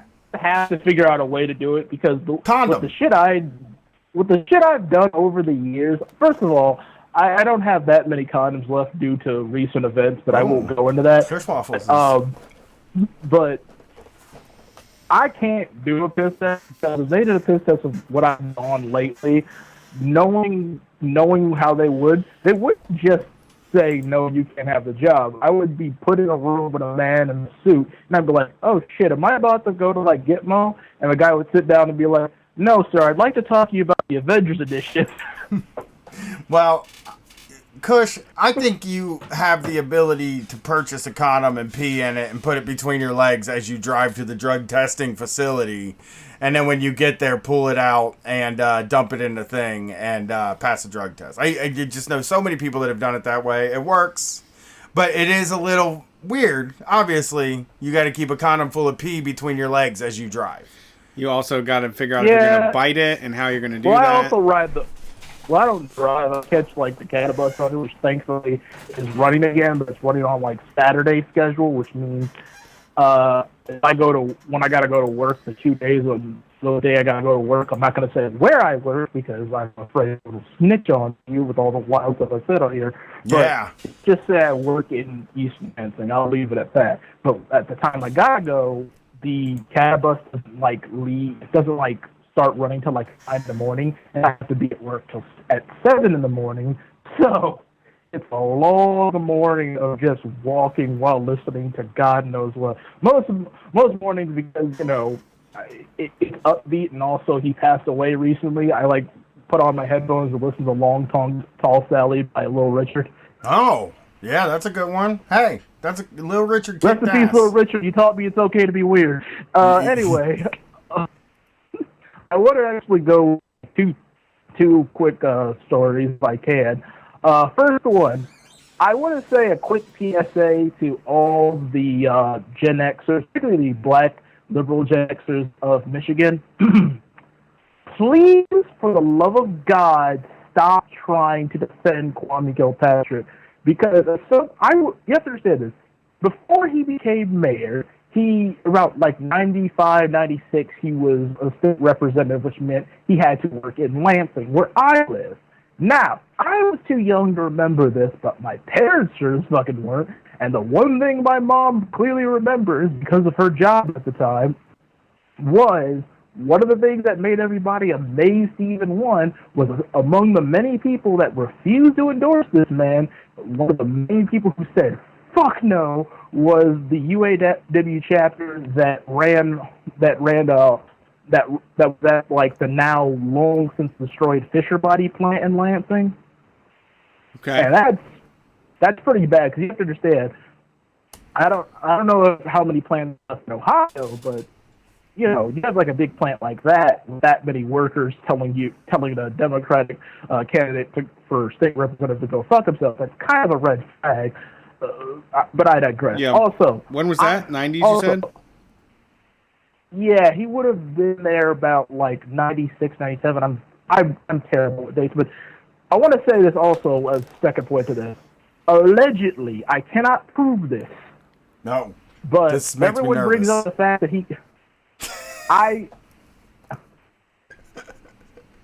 everyone Kush. brings up the fact that he got busted for basically, he got all of his shit exposed because he was basically cheating on his wife, and because he doesn't know how to cover tracks like an idiot, pretty much everything else got shattered. Now, I can't prove this, but there are women in my town who claim to have kids by them. I can't prove it, but there are a few very beige-looking guys who have his body built walking around here. So take that as you will. Okay. Well, Good to Now I know. wanna leave with two- Love to get that I street wanna level leave with news two- of Lansing, Michigan. I want to leave with two happy notes. Number one, to flash everybody to a time back when you could all go to a restaurant and have fun and all the shit. I want to remind everybody of one of the great restaurant chains or style of restaurants that exist within my great state of Michigan. I'm of course talking about Coney Island restaurants. I'm sure they exist elsewhere in the Midwest, but in Michigan they are a particularly breed of beautiful. And also ratchet, because I now am reminded of a fight I witnessed that one. Now, to give you an idea where this was, this would have been about 2004, 2015. It would have been 2 a.m. at a Coney Island in Detroit. All the people in Detroit were like, that narrowed down, motherfucker. Anyway, to get the story, I'm going over the notes of what was said, because to go down the story over as everything happened would take too long. I'll just read off the notes, because keep in mind, I was very high when this happened, and we had just got back from, like, God knows whatever bar in Detroit. So, let's go over the notes. Point number one, I know the fight is about to start. Number one, why is Sister Christian playing? Number two, I don't mean to sound like a black conservative, but maybe you should pull up your pants before a fight. Point number three, he swings too wide. Number four, oh shit, he pulled off a guillotine choke. Number five, how the fuck did he get him in an armbar? Number six, wait, is that guy coming at them with a chair? Number seven, wait, he's not. Number seven, oh god. Number eight, damn. Number nine, nope, let's just pay our tabs, because I know the cops are gonna show up. Number 10, fuck, I knew they were gonna start shooting. I thought there was 2 sevens in there, but okay. And I want to leave with like a nice joke for everybody. Hugh Hefner on his deathbed decided to make one last ditch to survive by praying to Satan to, at the very least, reincarnate him into a life where he would come back as powerful and, creepy as he was before. And Satan, being Satan, says, I bet that'll be one soul. He hands it over, closes his eyes, he opens his up. He's still a clearly old white man, but he's not seeing the mirror. He doesn't know where he is, he doesn't know who he is. And the first point he realizes he has been screwed over and realizes who he is a young woman, beautiful woman, walks in the room, and he thinks, this might not be too bad. And she looks at him and says, Senator Biden, you're missing your interview today. Hurry up. Have a good night, folks. Oh, ladies and gentlemen, Kush Waffles, guys, gals, non-binary pals, Kush Waffles. I want to say, everybody, if you listen to the podcast American Hysteria, I actually contributed to the episode on men's rights that's coming out soon, so give that a listen. Okay, right. Dad's rights too. But don't forget about Dad's rights. I believe in that. Yeah. Thanks for calling, Kush. Yep. Brett. Got one for you. I got one for you. AutoZone. Now that's an interesting one, I believe. AutoZone. Get in the zone is their thing, and they sponsor a lot of radio shows. Car guys suck. Like, they're always conservative as fuck, and they probably take about 25 illegal pills a day and then say weed is a drug. A gateway drug. Yeah. Yeah. So I think that AutoZone does. No. They don't. AutoZone does not, but I'll just throw one out there. Burlington Goat Factory does. Why the discount places? Are those the ones that are getting ripped off the most? I can't figure it out. I cannot figure out a rhyme or reason behind who does. But Marshalls is. What about TJ Maxx? TJ Maxx. Let me see if does TJ Maxx drug test. And then Ross as well. Ross Dress for Less. I'm thinking that they assume that dirty, degenerate drug users will have their friends come in and steal all the stuff, or they'll, figure out some sort of scam. TJ Maxx does not. TJ Maxx does not. No drug tests. Their shit is so bad that they don't have to protect it. I mean, they don't got. people love those. TJ Maxx places, is great, though. dude. I'm a Maxxinista myself. People do. I mean, like I said, people are like risking COVID to go. Yeah. Ross Dress for Less does not drug test it, but people are people's places. People are like, I'm gonna fucking risk getting coronavirus to go to Marshalls, because if I don't go to Marshalls every week, then I'm gonna miss something. I'm gonna miss a pair of Reebok sweatpants. Okay. Yeah, I need new towels for the pool. I need a good deal on towels for the pool. I'm gonna miss a tacos and vanilla candle that they're definitely gonna have there. Yeah, the candles, man. People love them. My wife is like, I want to go to Marshalls and get candles, and I was like, you're not. No. You don't have to go to Marshalls. Standing in a line, socially distanced down like the entire length and around the building, 6 feet apart, groups of people waiting to go into Marshalls. You saw that with your own eyes? I fucking saw it. I mean, when we're not on the air, I'll tell you. No, it was in the exurbs. Oh. And we know the person who was the one going to Marshalls, but I didn't tell you that during break, which we'll get after the next call. But yeah, they were waiting in line, like, oh my God, I can't fucking believe it. Marshalls is back open. And they were like really excited. And it was just like, it's Marshalls, dude. Yeah, but I want to go to the dad gift section and get one of those garage games that he loves so much. Oh my God, he doesn't love any he of loves the them. games. He loves them. None of the games are good. None of them. I want to go. Suction cup darts. I throw at different car models that I used to like when I was a kid. Yeah, the toys there. Suction cup darts, never. No. That's also not should even be made illegal. They should have never made those. Kids get to play with sharp darts and learn a lesson. I agree with that. We were always sharp dart family. Now my parents, for some reason, have fucking safety darts. We had sharp darts growing up, and then now everybody moves out, they're fucking safety darts. And you know why I think? Millennials. Because they only sell the safety darts. That's probably what it is, I guess. Yeah. I'm kidding. I don't know. I know. Fucking just... I don't know why my parents would have safety darts. They're garbage. Yeah, it's no point in playing. You gotta get the sharp boys. The reason you don't get the safety ones is because professional dartists use a certain type of dart. And when you do something, you want to do it the best that you possibly can. You want to go cheap on the darts. Also, you can take one of those in the back and you'll be fine. Jason used to fucking take darts right here. Right here in his, there's like a piece of skin right here, like where your collarbone. And he would just be like, boink, take a little dart there. Just whatever. He was like, here, go ahead, touch it. You can scratch my bone with it. It's like, fuck you, dude. Dude, we watched that Addams Family animated movie last night. Yeah. And me and Erica were dying laughing because Wednesday takes a bow and arrow and just starts shooting arrows into Uncle Fester's like hump on his back. It's the funniest fucking thing in the world. He's getting ready in the morning and she's just like boop, and he just gets shot with an arrow. And then he gets shot through the fucking brain. And then he goes out and he's like, hey, Wednesday, nice shot. It's the fucking best. It's so good.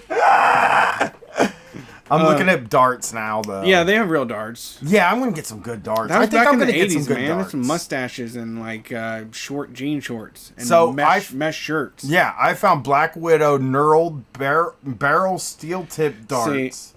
It's $151.50 for 3 of them. That's why they went to safety darts. But that's like, I mean, that's like that's those people that buy the professional level stuff when they're just starting. Me? I'm sure I there's always got to want be the best. cheap shit. I always want the best shit. You're stupid. I'm a best stuff guy. It's like, I was thinking about going fishing, right? I was like, I'll just take up fishing this summer. You know no, what? don't fall in those traps. Those are the most expensive fucking hobbies. Bicycling, golfing, fishing, any of that stuff, you always have to buy one more thing. That's Fishing why just- Cabela's is a giant fucking place. True. But fishing seems socially distant. Yeah, everybody else thinks that way. I've seen all kinds of reports of the fishing places getting overwhelmed. And you gotta get a license too. That's Bait's just out. the whole They're running out license. of bait too. Ah, fuck me, man. I was thinking about becoming a fisherman. I was thinking about getting a license and a top of the line pole. Graphite, probably, with like all the bells and whistles on it. Really nice tackle box I was gonna buy when I got paid. To do one time where you look at your phone, don't catch anything, and then do what with that? My plan is to go to a place where I don't have phone service sometime this summer. Probably July, actually. First week of July sometime. I plan to go to a place without phone service and fish and catch a fish and then just cut the hook off because I don't know what I'm going to do with the fish. I Will don't you even know touch what it? you do once you get the fish. Well, I don't even know what to do with them. What would I do with it? I don't know what the next step is. You gotta, like, butcher it? Fish, dude. I don't eat fish. Okay. It's a funky ass. So you just want to feeling hurt for me. fish. I don't want to hurt fish. I don't even want to catch one. To tell you the truth, I don't even want to catch a fish. I just want to sit with the pole in the water. I probably You wouldn't feel even like bait the hook, you know? Just throw the pole out there. And I'm guessing you'd feel uncomfortable just sitting by a lake without a pole? I feel like you got to do I want to do something, dude. Fishing is not doing anything. True. It's just a way to get away That's from right. your wife. Well, I was going to take my wife with me. Oh, that's a bad idea. Yeah. $159 for the whole dartboard and the darts. though. Okay, yeah, that's closer to. That's still outrageous. I want $200 darts. I think That's- I need $200 darts. Somebody, call in and encourage me to buy $200 darts. It's gonna be your Father's Day present. I actually think I know what my Father's Day present is, but I knew it, but I don't remember now. What about $42.50? I think I could do that. For what? Darts. 3 darts. They come with I'm a thinking case. more like $2 at a garage sale. No. You're never gonna get good at darts with that. Never. I'm never gonna get good at darts anyway. You don't fucking know that, dude. And also the equipment doesn't matter until you're at a professional level. Nope, that's not true. You're like a fucking weight weenie on a bicycle that buys $1,000 parts to save 3 grams instead of just losing 10 pounds. Laser Darts Kush Jungle Limited Edition Steel Tip Darts. They have marijuana leaves on them, and they're on darting.com, and it's $145.60 for 3 of them. Fuck. I mean, is that one person made that, right? That better not be made in a factory. That better be one person individually made that fucking dart. It better be Robin Hood's ancestor. It's funny, too, that, I'm going to take up darts, and I look at darts that are $150 for 3, and I didn't buy a good microphone until 2 weeks ago. Yeah. You bought used frisbee golf discs. That's a good. Frisbee golf's a good at socially distanced. Too many people doing it. I heard too many people doing It's it. not. It's fine, dude. It's Okay. fine. I heard a lot of people are doing it. So what? Packed. But you're not. You're only with your own group. You're not like doing it together. That's true. I should frolf. But, yeah, I should do it. What about these these darts are called Widowmaker. That's cool, dude. That's because you make someone bet their marriage on it. My wife would be fucking impressed with me if I got really good at darts, so That's just something, you know. All right, next one. People don't fucking understand how impressive I can be. Really. Yeah, I mean, you haven't shown me yet. Thanks for calling Street Fight. Who are we talking to? Hey guys, this is Brian from Denver. How's it going? What's up? Hey, should I buy $200 darts, Brian? I mean, you don't drink, do you? I don't think you're allowed to do darts if you're sober. Oh, that's true. That's true. Damn it. You have to buy a beer before you buy your darts. That's a good point. Good point. I'm not buying the $200 darts. I just feel like you don't go into a hobby without going for the best shit, you know? What's up, Brian? Yeah. That's a bad decision. That's the textbook bad decision. I don't know. I mean, honestly, when it comes to these hobbies, like right now is a great time to scoop up old hobbies because people are desperate for money and they did the same thing. They went and bought an $1,800 bicycle, rode it one time, and now can barely get $400 for it, you know? Okay. Yeah, that's true. Same with darts. People go and buy $200 darts. It sits in. They think they're going to be a dart champion, and then they just sell it on Facebook Marketplace for $30. I'm going on Craigslist right now. What's up, Brian? How you doing tonight? How's it going in Denver? Oh, I'm fine. I had all kinds of plans for today, but then it rained, so I'm just cleaning my house. I'm being a good boy, like Dr. Peterson told me to. You know what? Brian Quinby tells you to keep your house clean too. I believe. I mean, if you don't want to, okay. But like I have been in a lot of doo-doo houses, and here's the thing: you just don't want a doo-doo house. I'm letting you know. Yeah. I'm getting all the doo-doo out. Yeah. But, I mean, for real though, if you keep your house dirty, for real, if you keep your house dirty, it smells like doo-doo, and I'm not like lying. Like I've been in a million houses, and all the dirty ones smell like doo-doo. I just cleaned out a bunch of like old aluminum cans that were getting a little sticky. So. Oh, that's not a big deal. Yeah. But I was calling in because I really like the Holy Boys series you guys have been doing. You know, I grew up in the whole evangelical Christianity thing, and so it's kind of hitting close to home for me. I used to listen to Mark Driscoll's podcast back when I was in college, and well, he's something. I used to think he was like real smart and had a lot of ideas and stuff. But you don't think you didn't sit and like consider like this guy is making the biblical case for blowjobs? Maybe he's a little bit weird. I don't remember him talking about blowjobs, but I do remember the thing he was talking about whacking off the tractors, and I thought that was hilarious. That is a weird thing, because you are allowed to whack off. You're allowed to do it, but you're not allowed to fantasize about anybody. You're not allowed to lust. No coveting. Yeah, no lust at all. So, like, did you go to any men's retreats? Because I desperately want to talk to more people that went to men's retreats. I did, yeah, and there was definitely some of the stuff of what you're talking about. Really? Let me clarify this for Brett and the people that don't have the Patreon. At the men's retreats, they'll sometimes sit and just talk about different ways that you can jack off and not be like, or have sex and not get in trouble. How to get around, and it's like you jizz and then you step to the side and you avoid a lightning strike. Here's the thing. People that aren't Christian, like never consider any of the jacking off. I mean, so when you first are like 15, 13, 10, 11 and you jack off, you do feel bad about it because I did. You do. Back in the day, you feel bad about it. Back when I was younger, it was like I did feel bad about it. I don't know why. I felt there was guilt wrapped around it. And but once I figured out that, okay, so I'll just tell the story. When I was 12 years old, there was this dude and his name was Jared. He was a sweet guy at the time. And this girl was trying to like sort of blackmail him emotionally. And she was like, I'm going to fucking tell everybody that you jack off. And he was like, I do. I jack off. And I was like, this guy is the freest man that's ever lived. And then that was the day when I realized, like, oh, everybody's doing this. But, like, it didn't become a huge thing in my life. That's why I think the Christianity thing, that Mark Driscoll stuff was so weird to me because they probably actually do spend more time thinking about sex and stuff than I do. And I am supposed to be the decadent, crazy one. You know what I mean?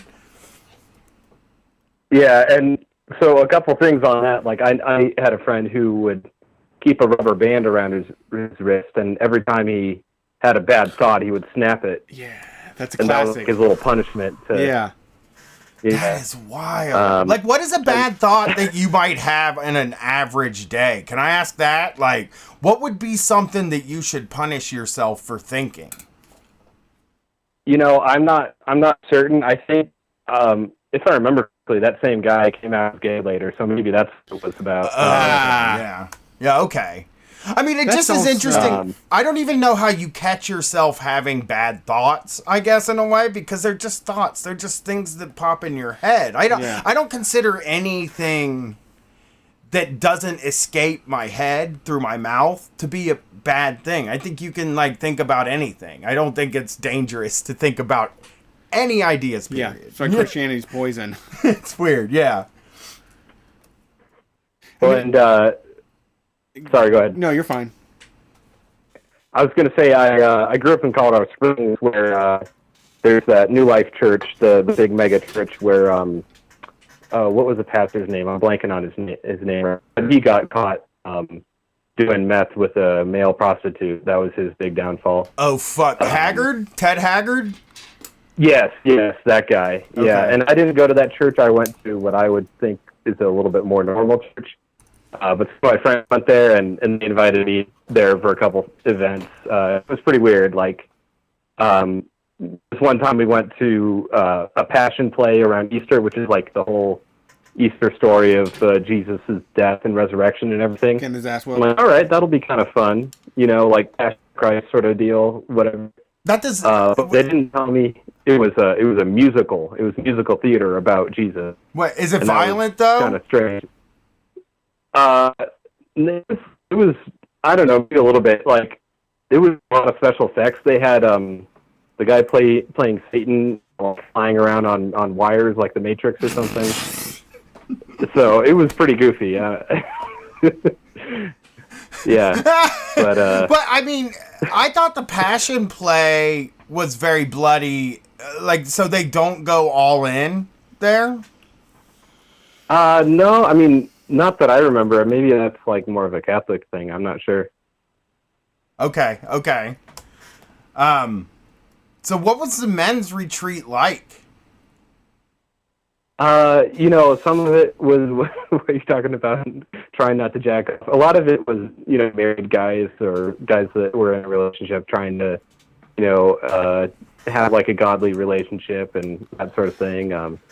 With your buddies? Like, is it just like, hey, did you guys like, okay, here's a question about the men's retreat. Did y'all ever like toss the football around or maybe, you know, climb a mountain or something? Or was it just like sitting in a circle? Yeah, definitely. Okay, good. The last one I went to was last one I went to was up in the mountains, so in wintertime. So we went like sledding and hiking and, you know, camping and stuff like that. Do they just get you out there because you love, like, was there a lot of pressure to go do this, or was it more like you're like, well, you know, this is my social network, this is my sort of corner of the earth, I want to be fully engulfed in it, you know? It was more like the second one. It was more like, hey guys, it's the men's retreat coming up. It's going to be awesome. We're going to sit around the campfire and make some s'mores and talk about Jesus and stuff. I gotta tell you, I can't think of a worse thing in the world than a men's retreat. Like, to just go spend the whole weekend with a bunch of men would be... You think you want to do men retreat? Oh yeah, I do. I want to do dudes night out. And I'm not saying I don't want to do dudes night. I've always wanted to do dudes night. I've always wanted to have dudes that do dudes night. I just don't have that. Yeah. Right? But men's retreat, I would never. I don't want to go spend a whole weekend with a bunch of fucking dudes. It seems like hell to me. I've never been the type of dude that needs to get away from women like that. I'm just not that guy. Never. Just a guy that doesn't need to get away from women. I like dudes night out because dudes night out can be many fun things. But also, I think I'm the one that asked if I could bring my wife with me on dudes night out. Yeah, you did. You fucking ruined it. So I fucked dudes night out up anyway. but I'm just not like that kind of dude. I never have been. I mean, like a lot of my friends in school were I hung out with women mostly in school, and shit like that. So it's just not something that appeals to me. But like, I'm whatever. You're dude's guy. You're a dude's guy. Hey, if you want to go hang with the boys, hang and bang and clang with the boys. Yeah, lift weights. I disagree. Really? I mean, you talk to all guys online. It's all guys. Yeah. You only hang out with guys. During the day, but I only talk to women at home. I only live with women. I don't talk to dudes. They don't count. But I don't talk to, I'm never alone with a bunch of guys. Ever. Okay. This is not who I am. I'm never alone with a bunch of guys. I never choose to only go out with the dudes. The dudes night. All right. I do like dudes. Dudes are great. Dudes rock. But what got you out of it? Like, are you still going to the church and stuff? No, not that church. I'm going to, or I haven't been going to anywhere really, but I'm part of a church called Belong here in Denver. It's a Methodist church that's got, it's a lot of libs and hippies and stuff like that. There's not really any anarchists or communists, but it's a pretty cool group of people. That's great. And so like I kind of gave up on the whole having to have an answer for everything, kind of like what Mark Driscoll was saying. I'm just kind of figuring things out for myself. Yeah. But, I mean, that is interesting. Like the not having I mean, like Mark Driscoll seemed to have like an answer. Like yoga is evil, which I found to be like a very interesting that thing. was pretty funny. I know. It's just. Go ahead. I think my parents went to a Christian yoga thing once. Oh, that's wrong though. That is yoga that's is a not false idol right there. Well, what it was is yeah. They make it sound like it's wrong because you focus inward, and you're when you're Christian you're supposed to focus outward toward the Lord. But like I feel like after just looking at watching these Christian things, a lot of Christianity. I mean, I'm not trying to be insulting. Is thinking about yourself.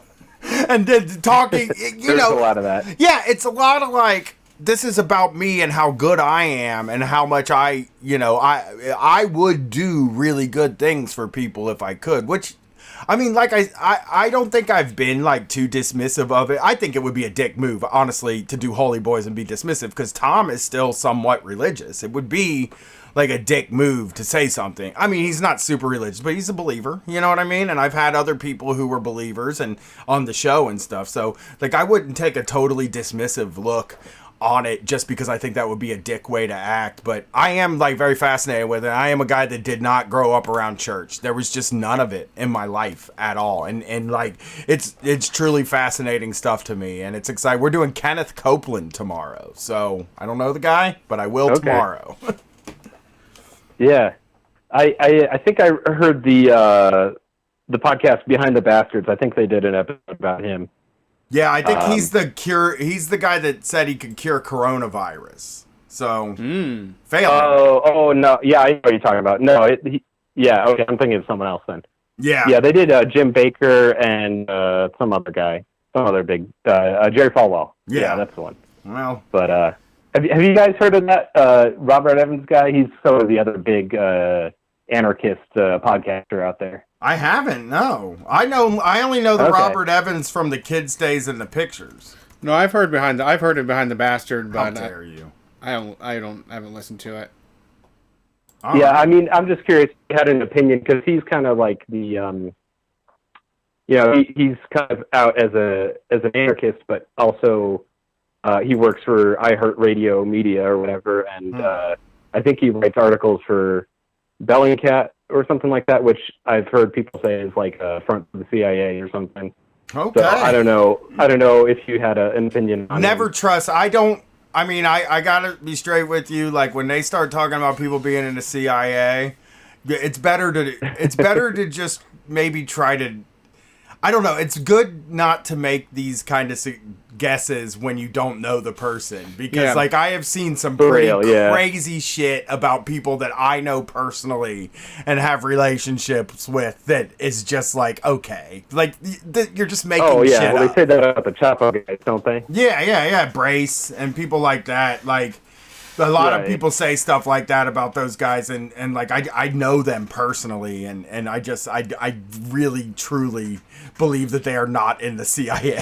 Yeah, from what I found. Yeah. Well, thanks for calling in. It was really fun. Yeah. We're gonna go to Good break. to talk to you guys.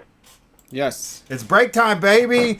It's like Fred Flintstone. You pull the fucking thing, the whistle goes off. I'm gonna slide down a dinosaur's fucking tail, and it's time to enjoy a break. It'll look at the camera and say, "It's a living." Yeah, just 8 minutes. It's like 8 fucking minutes. This 8 minutes is crucial to me. Well, thank goodness we got some doom metal, because they're the best at taking a 4-minute song and turning it into a 12-minute song. Aw, it'd be nice to do metal. Why? I don't know. I don't know. I mean, this band Dreadnought is good, but the songs are too long. I mean, if it's your thing, it's fine. But Oh, I love have long- to maintain I mean- my opinion on music, regardless of whatever gets played. But can the songs we are too long. say? Can we say that like there are pretty good long songs? I love a long Okay, song. good. I listened to a 9-minute long Merciful Fate song, Yeah. but they were playing at regular speed. Yeah. So if that was a doom metal song, that would have been a 27-minute long Okay. song. Okay. Is what I'm Yeah, saying. because like the Mars Volta still fucking rocks the house. Sure. But there's so many change ups with the Mars Volta. Yeah. You know, it's like it's all of a sudden it's a different song. Right. All right, let's do this. All right, this is Dreadnought. You can find them at dreadnoughtdenver.bandcamp.com. I'm going to go buy the album now because I talk shit about it. You did not. You can find them this, I don't know, whatever song Jason plays, we'll find out when we get back. It's Street Fight.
All right, everybody, welcome back to Street Fight Radio Call-In. If you want to hear more of that, that is Dreadnought, DreadNought.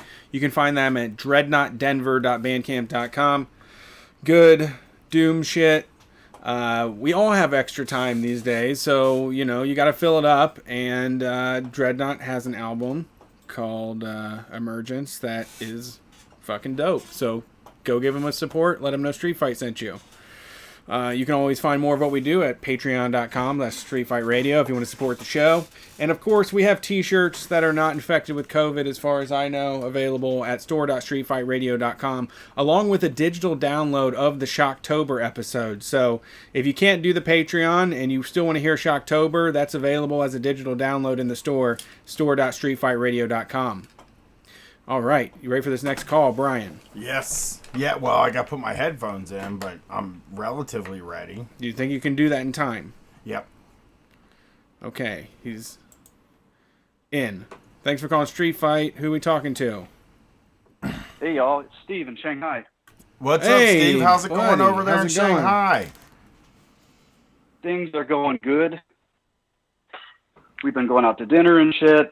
Things are basically back to normal. Oh, okay. Well, that's good news. I mean, they got it under control. I don't know if it's going to be a great analog to us, since we've decided things are going to go back to normal now, no matter what the virus says. Yeah. And all the news that I get is kind of like second hand because it's going to be translated and it comes from like on Reddit. I don't know. They just shit a lot. But I heard there was like one case popped back up in Wuhan, and they decided that they were going to test all 11 people there. Okay. Holy shit. The whole city is going to get tested by the government for free. They ain't going to make them pay for it. That is like actually what we should have done from the beginning. It seems like they got it right over there, and that respect, there was already an answer to how to handle this properly, and you could, like, it was right there when nobody in charge talked about it. No one ever mentioned how other places were successfully handling this. We were just all on our own. I mean, it's all the don't try me guy. Yeah, absolutely. That's kind of the thing, is like, I don't know what it is about us over here, but we just can't get together and do a thing. Like, it's impossible now for everybody to just get together and do a thing. I guess it's because, like, the state can't really make you do anything. Like, they could if they wanted to, but they can't, because they just, in their minds, it's like, no, we can't make people do things. Or they don't want to, really. They could make us do anything they want us to do, really. We have so much... It's got like absolute power here. People don't question it, so when they want to test 11 million people, it happens. Yeah. So, I mean, are you getting out there? You having fun? You hanging out with people? Yeah, it's nice. We went to like fancy-ass restaurants and went and got a bunch of good Chinese food last night. That's just food over there. Friends again. It's just all normal. They do, people just wear masks everywhere, and that's it. What about taking temperatures? Any of that going on? Still in some places, but it's pretty rare now too. Like in all the subways and shit, they've got a camera that just reads your temperature when you walk by. Holy shit. And it'll buzz something if you're too hot or something. Damn, they don't have that here. But it's also going to be summer here, so everybody's really hot. Yeah. It was 90 degrees yesterday. That's a lot of false negatives. 90 degrees today, too, my man. 90 degrees here today, which is uncharacteristic for this time of year. It sounds like talking about this yesterday.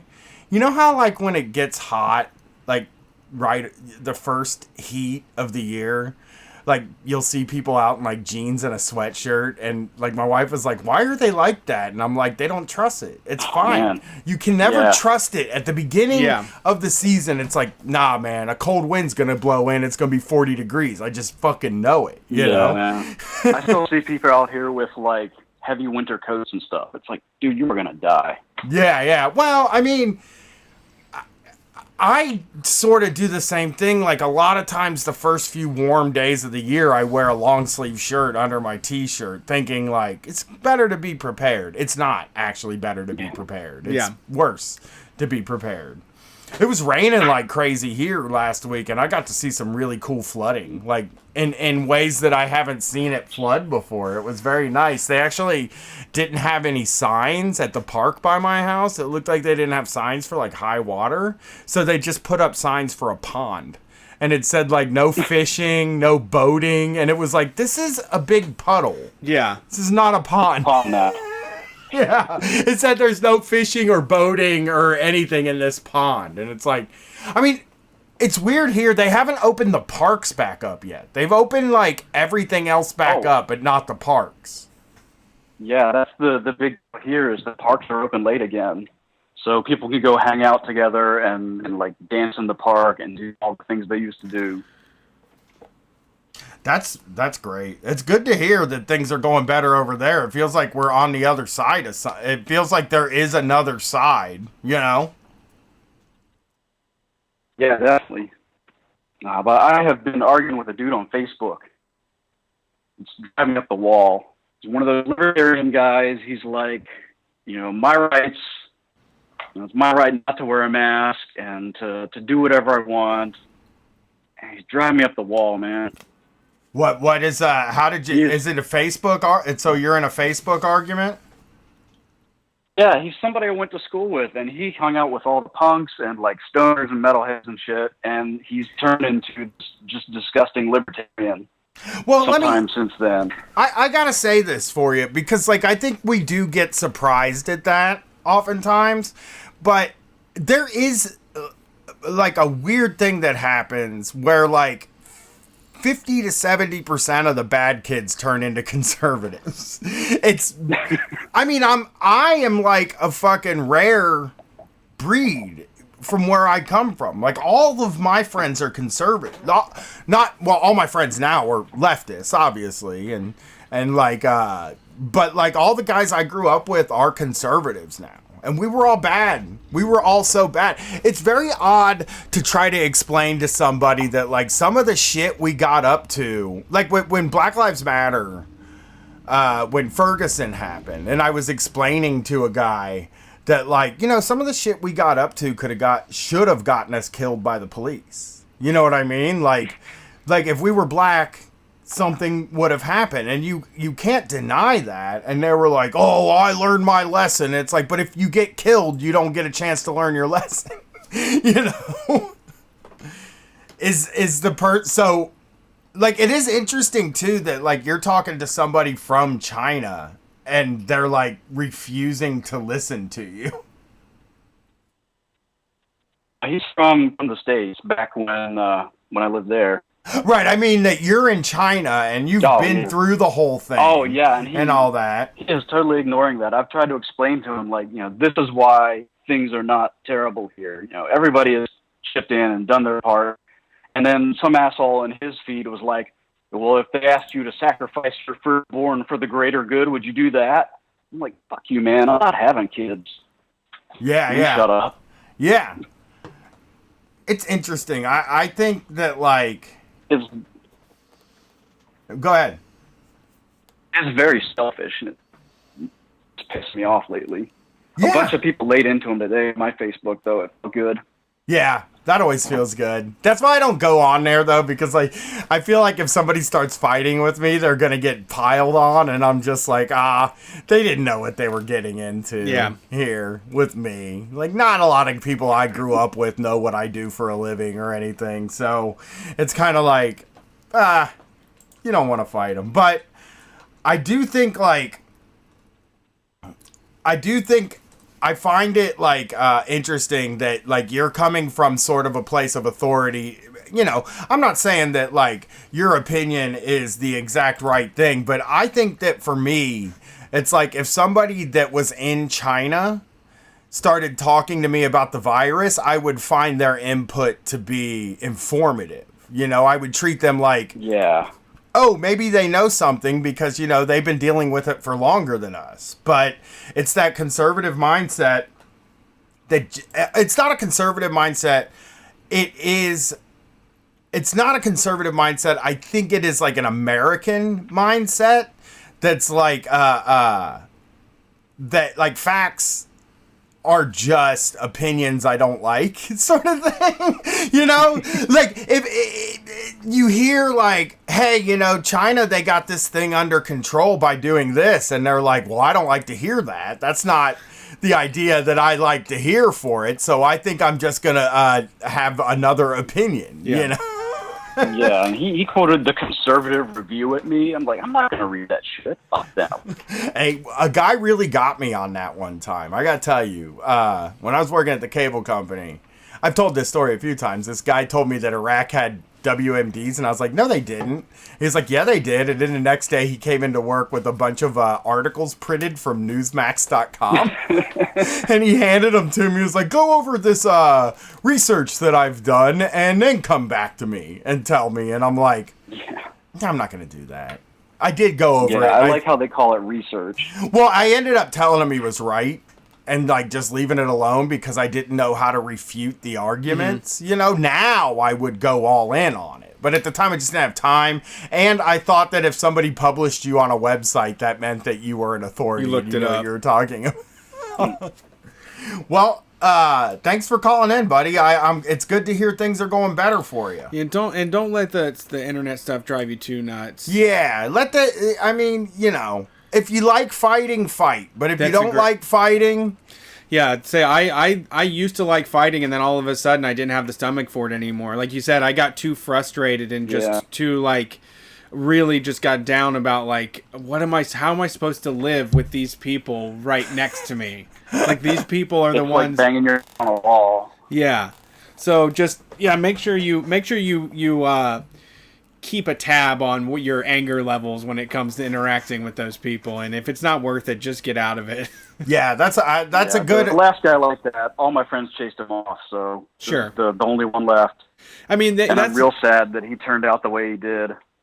Yeah. I mean, the other thing, like I said, the other thing about it is, you know, if you do have a rabid group of friends on Facebook that will argue for you, I mean, that's good to know as well. Like, that's comforting that you don't have to you're not all alone. It's not like a one-on-one battle against this person. There's other people. They're all internet trolls and shit, too, from a long time ago. So they know how to mess with people. And I've got, like, Alexander Edward, you guys and everything. So. Alexander's good, yeah. I mean, it is funny when like street fight people or like, you know, Minion Death Cult or any of our, you know, shows that are around us people get on some normal person that's not like a part of this like little tiny subculture. Yeah. It's always very funny to me because it's like, they're like, these people, they don't know how to argue. They're just, and it's like, they're fucking ripping you apart. I'm watching them rip you apart and laughing. You know? Yeah, that's always great. Well, thanks for calling in. We got to try to get through this queue tonight because we hung up on 10 people last week. Oh shit! Yeah, glad to give you good news though. Yeah, thank you. Yeah, appreciate. I'll keep you updated. Yeah, for sure. Please do. It's good to hear from China. It makes me feel good. It makes me wish we were doing the same shit. You know? Yeah. Just makes you if we had wish. taken the same precautions. Oh man, if America ever took a wear your single thing mask when you're seriously. out and avoid people. Yeah. Yeah, I am doing that. I'm being good about my mask. Indoors, not outdoors. Awesome. I'm being bad about it. If I'm outdoors and I'm not around anybody, no mask. Got him. But I think that's okay. No, that was the first thing that they loosened was like if you're outdoors in a public space and it's open air, that's when they were like, okay, you don't have to wear a mask there, and now it's lighting up everywhere. Yeah. I just feel like if you're staying away, it's kind of... Yeah, so when you're taking your walks and shit like that, don't worry. Yeah. Well, thanks for calling in. It's always good to hear from you. Yeah, later on, guys. Later. Peace. China, man. China is doing it. Apparently. You know? Living it up when I'm going down. Yep. Remember that song? Loved it. It's about beaches. Uh-huh. When they say going down, it's about oral sex. Disgusting. I don't like it. I don't like that he's singing about that stuff, but, you know, he's Steven Tyler. He's a sexy guy. Mm-hmm. Mm-hmm. You were telling me before we get to the next call, you're telling me that somebody told you it's hilarious that I think Danzig songs are sexy? Yes. It's not. I They're saw sexy. a post that said it's absolutely hilarious that Brian thinks those are sexy songs. I'm getting into this weird thing with rock music where I'm like trying to figure out what rock music is appropriate for certain things that aren't just lonely listening, right? So like a sexy rock song would be a Danzig song, right? Like that drips with sex appeal, you know? A party rock song would be like Thunder Kiss 65. There's not a lot of good music that rocks ass, like metal music that fucking rules that you can listen to at a party. Most people are like tired of it. You play Thunder Kiss 65 and it feels like a party anthem. And I am, like, I can't think of very many more. AC/DC feels like party anthems. It is. But rock music really is not party music. It's really alone music. In the house. You know? Yeah. Yeah. By yourself, up all night, headbanging in front of the computer. Yes, in front of the computer. It used to be a place where you go and, hang out. It used to be a scene, dude. Well, yeah. I mean, concerts are fun. But I think that, like, just going to a party and putting rock music on in 2020 is so frowned upon. And it's like most of the people that do it try to do it in a way that it's like, well, this is something that nobody could hate. Yeah. And it's like the Beatles or something. And you're like, well, I don't like this. Sure. You know? Sure. All right. Thanks for calling Street Fight. Who are we talking to? This isn't a skeleton. I hear him. I hear him breathing. I hear this person breathing in the background. I hear 402, you're up. Quarterteen. Oh, no. Mike and Jesse been saying quarterteen on their show instead of quarantine, and now I say it. Every time Katie says quarantine, I'll be like quarterteen. Like, just, it's like a weird tick I have now where, like, when I hear the words, I immediately think quarterteen. Because I think it's funny that they say it, you know? I get it. Are you on mute, sir, ma'am, non-binary person? All right. 402. We heard you. We heard your bones. Heard you. We heard the can bones hear rattling. you. I heard some rattling bones. We sound so pathetic right now, like trying to get... We're being nice, not pathetic. Yeah, we're letting them... We're needy. Gave them a chance. They waited forever. They must have fell asleep into a deep slumber, and then all the flesh melted from the bones. I probably would fall asleep if I was on hold, listening to this show on hold, you know? Listening to two guys talk on hold, I'd fall asleep. Thanks for calling Street Fight. Who are we talking to tonight? Oh, we can call people back. Can we call them? Hey, guys. No. It's Ben. Great. Who's this? It's Ben, Kiara's partner. Oh, hey, yes. Ben. Giant space ants, I believe. Yep, correct. I That's me. got it. What's up, Ben? How are you doing tonight? I got a short story to tell about how dramatically class differences can be felt between people even in the same family. Okay. I had a conversation with my brother the other day, and the backstory here is my mom died when we were pretty young, and my dad had cancer at the same time. He was basically out of the picture for 10 years, getting treatment and all that shit. So I took care of my brother from the time that he was 10 till he was off to college. And we didn't have a ton of money. There was not a ton of help, but I managed to make things as frictionless for him as possible. And that shows now, like, not in a good way. His politics are okay. Like, he considers himself to be a socialist. He tried to unionize his workplace, that kind of stuff. But he still has trouble understanding the difference in life that he's experiencing making six figures a year versus me, who has an intermittent disability and makes, I don't know, 10 grand on a bad year or 30 on a good one. And he just could not understand the life I was explaining to him when we talked about it the other day. Yeah. And he and I are have been very close, as you can probably imagine from the story. And I was very surprised how categorical I had to get with him about everything. Yeah. I mean, there are class differences in my family for sure. We're all on different planes. You know what I mean? I mean, for me, it's I am on the lower end, but I've also get the coolest life, you know. But like, you know, my sister is like somebody who does pretty decently, or I don't know, who has a lot of trouble. Not does decently. I mean, is kind of digging out of like a sort of depressed period. And like, I don't think she quite understands like where her place is on like a class spectrum, because I really truly think it's very hard to know where you are unless you're somebody who sits and thinks about it, you know? Like me and Brett, I know where I am because it's something that I think about. And I know that, like, you know, I also, it's very hard. I mean, I have said this on Street Fight before. I don't think I met a rich person until I started doing Street Fight, right? Like a really, truly rich person. Until I started doing Street Fight. Maybe my uncle was rich, but like also did not like me. And also, I didn't talk. I had no connection with. Like, never spoke to him. Never talked to him. He like basically like is not.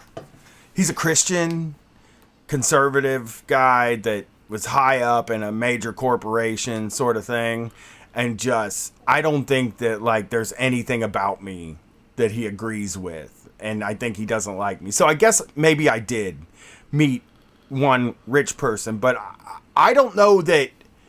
I don't even know that people know what rich is in a lot of parts of the world. Like, I didn't realize what rich truly was until I started doing this show and started to kind of learn about it, because, like, fuck, dude, I'm going to tell you right now, I told people until about 10 years ago that I grew up rich.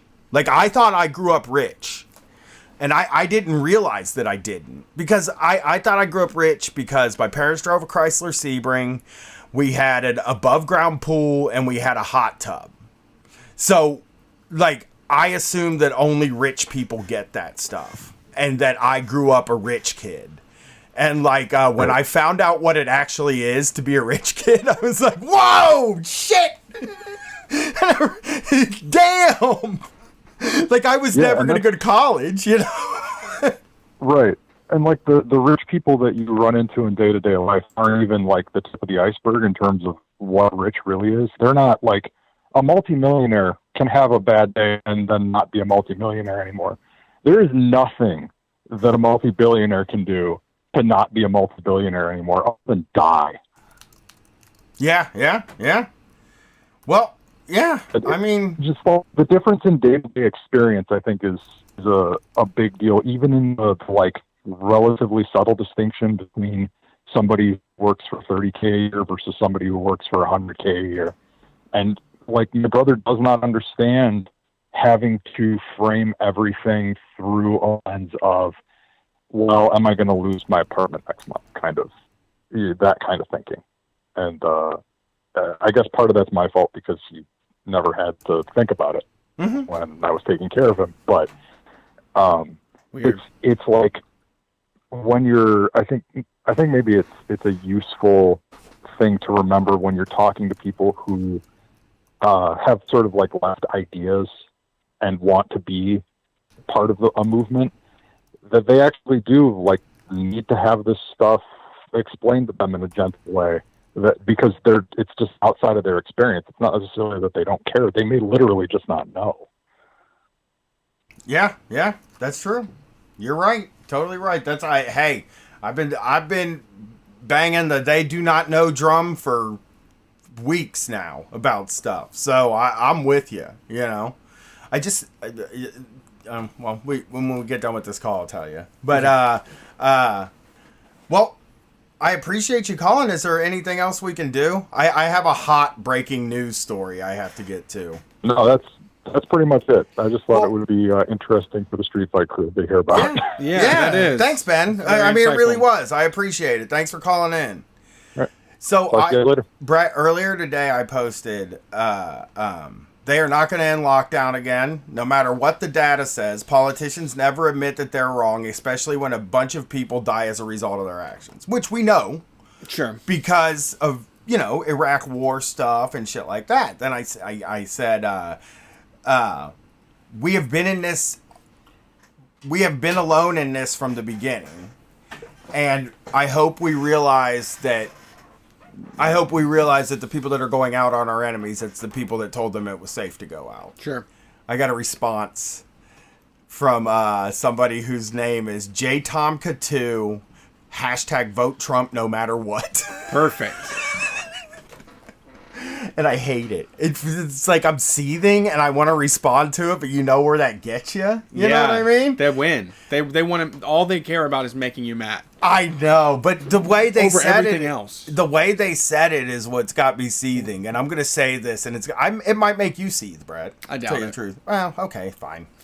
Your emotion. You've got it all under control. I don't. It says, "Hun, nobody told me it was safe to go to bars. I made that decision all by myself. I weighted the pros and cons and then I made a decision. I do not need someone to tell me what to do. Why are you so angry about my decision? I'm not angry that you decided to stay home." Now, most of that is the argument I thought was going to come out, but then it says "hun" at the beginning, and now I hate this person, and that's what makes me want to yell at them. It's like, oh, fuck you, man. Who cares? You're sweet, dude. You're honey. I'm Hun. You are a Hun.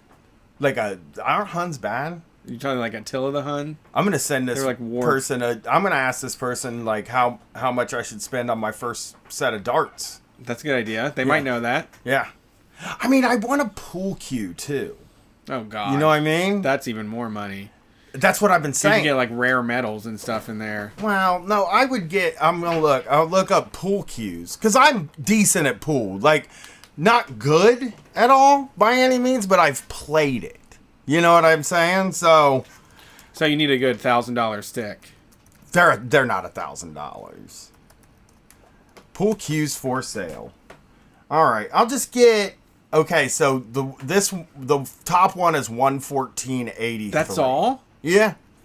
Bullshit. $153.59. I see the Viper Desperado cue. The names of these things fucking rule, man. Hey, I got a set of darts called the Widowmaker. The Viper Desperado. You're a Viper and a Desperado at the same time. I do see a $10,000 pool table that's very cool. Yeah, those get to be expensive. I know, but this one looks like a factory table with one of those. That's nice. It's nice stuff. I don't know. I'm a hobbyist now. I'm just a guy that, during quarantine, I'm going to get a hobby and I'm going to get excellent at it. I'm going to come out of quarantine. I'm going to have all the professional equipment. And then, $295. I got one for you, dude. What? In collaboration with Viking Cues and Tiger Products, Jazz Billiards presents the Purple Disco Viking 4-point purple inlay cue for only $5.95. I got a Diamond Willow pool cues. And, Brad, I need you to get up and come around here. You gotta get a Viking, man. You gotta see this pool cue. This is a Brian Quinby pool cue, if you've ever seen one. I also just found a Stone Cold Steve Austin billiard ball set for $150. Did they say like hell yeah on them? I need you to see these cues because they're for me. They're rustic cues. For the listeners, they're like a walking sticks. It's like a wizard walking stick. Why would you use that? You come walking into the fucking with a curly pool ass hall, and you got a fucking rustic pool cue, and no case. You gotta have like a case covered in moss or something. Fucking dude, you're right. You are right. You gotta look stylish when you get to the pool hall. I mean, pool cues. I have used a good pool stick before, and truly they're just not warped. Yeah. When you have to use the stick at the place, it's warped. That's the only issue with them. I would still use the big pool cues. You know what I mean? The regular place pool cues. But I feel like I need a good one. I can't get a pool table, though, because I don't have enough room. Bullshit. Yeah. Bullshit. Oh, I found a $4,000 one. Viking 2-feather white wolf pool cue. You gotta get the Viking. Viking is where it's at. Viking. 8-Ball Mafia. Okay, So I many like good- that name. The Tree Hugger has a frog on it. Okay. All right. Thanks for calling Street Fight. Who are we talking to tonight about pool cues? Hi, my name is Sky. What's up, Sky? How's it going? It's going well. About pool cues, I don't really know as much about pool cues. I've been thinking about the darts you've been mentioning, though. Okay. You think I should get $200 darts, Widowmakers? No. See, here's the thing. What you need to play darts, practice darts, become an expert darts player, dartist? I don't know what to call it. But you need the darts and the dartboard. The darts, you're right. You do need to be quality because there's a lot of variables, right? Like you need to fly through the air correctly and all that stuff. But the dartboard, you basically just need it to stick in where you hit it, right? Mm-hmm. So, luckily, with the darts, they actually leave those things just lying around a lot of bars. Mm. Yeah, those are the bad darts, though. You know what I mean? Like, those are the darts that you will never be a professional dart player if you buy darts that are less than $162.84. The Target Daytona Fire GT 0221 gram steel tip. You know? This is like find some upscale bar that has quality darts, and it's just like shoplifting. You just and you literally throw those things around. Like one might get lost. What about this? What about this? This is only $126.66. The Hammerhead Devastators Dart Bottleson darts. See, that's a deal for the Hammerhead Devastators darts. Yeah. You know, there is some guy that I don't know. has It all seems like these. a lot of money. I might try the free darts first, and then if I'm good enough and like it for a couple weeks, then think about buying. What if I buy one dart? Oh, that's like one really good dart. Yeah, one like really That's good a good dart. idea. I support that. And then you're like, oh, I have to go grab it for my second throw. I have to go grab it back. Yeah. Just remember where it went. I'll buy one really good dart and a roll of tape. Yeah. And I'll just mark the spot with the tape. Like the little garage sale markers, like the little orange stickers. Ah, perfect. Yeah, and if you find yourself playing it, practicing it enough times that going to fetch the dart each time really gets to be a drag, then probably you like it enough you should invest the money in the dart. I like this guy. Sky is who I want to hear. Like, this is the kind of person that supports my hobbies. Buy one $200 dart is what I would like to buy. There you go. That's a good idea. Oh man, and speaking of shoplifting, this is the golden age of what I call cooperative shoplifting. Okay. Basically, this is not what I called it to talk about, but so you would be surprised how many people at retail stores, how many employees will, if you just ask them, will let you shoplift. That's a good point. You're right. Yeah, because especially right now, because you always have a little chit chat at the beginning, let them know you're on their side, fuck the boss, whatever the situation, whatever injustice it looks like they're facing, you commiserate with them, and you get on the same level, and you're like, then you just pop the question, like, hey man, this was more than I thought when you rang it up. Any chance I could just, hit the door? You'd be surprised how many people will let you shoplift if they think you're cool and on their side. I don't know how. I am too scared to do this sort of thing, But I do believe, look, most people, they might not let you walk out with a whole cart full of groceries. Right, of course. But I do think that, like, whatever your drinks are on the bottom, if you were, like, kind of like, let's just, because the thing about being... There's a lot of times... Oh. I think the thing about being a cashier, though, at a supermarket is, and I have done it, I've had that job, is they really do scare the shit out of you about how much they're doing surveillance on you. Like, I think we often think that they're not paying attention because we know that it's impossible to pay attention to every single person in the supermarket. Yeah. But... like, and, obviously, white guy looks like a dad, might even have a kid with them. They're not going to accuse you. They just won't do it. It's just the way it is. But,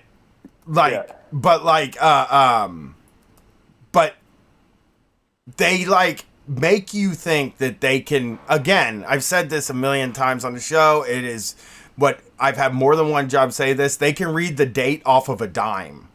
And like they really do make it feel like you're standing in a small space with a camera pointed directly at you, and they can see everything, and they can feel your palm sweat on your hands and all that stuff. But I think you ain't got to tell me. I think a lot of people would look the other way, though, is what I think. Yeah. No, it's absolutely right. Like, listen, this is actually what I called to talk to you about. A couple weeks ago, or 3 weeks ago or something, you mentioned that you're going to elevate the hatred level for Hobby Lobby. Yeah, I would love to. Yeah, that is a worthy target of your hate. That was my second job ever. At Hobby Lobby. It was the worst. But exactly like what you're talking about, like the stop loss, like everybody was a deputized stop loss officer.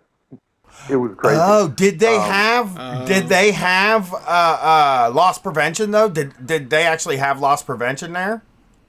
Everybody basically had two roles: was whatever your role was and loss prevention. And like that's a good place to steal from then. Like they if you got caught, like if you set off the alarm or whatever, even if you just pay for stuff and still set off the alarm, you know, usually most places.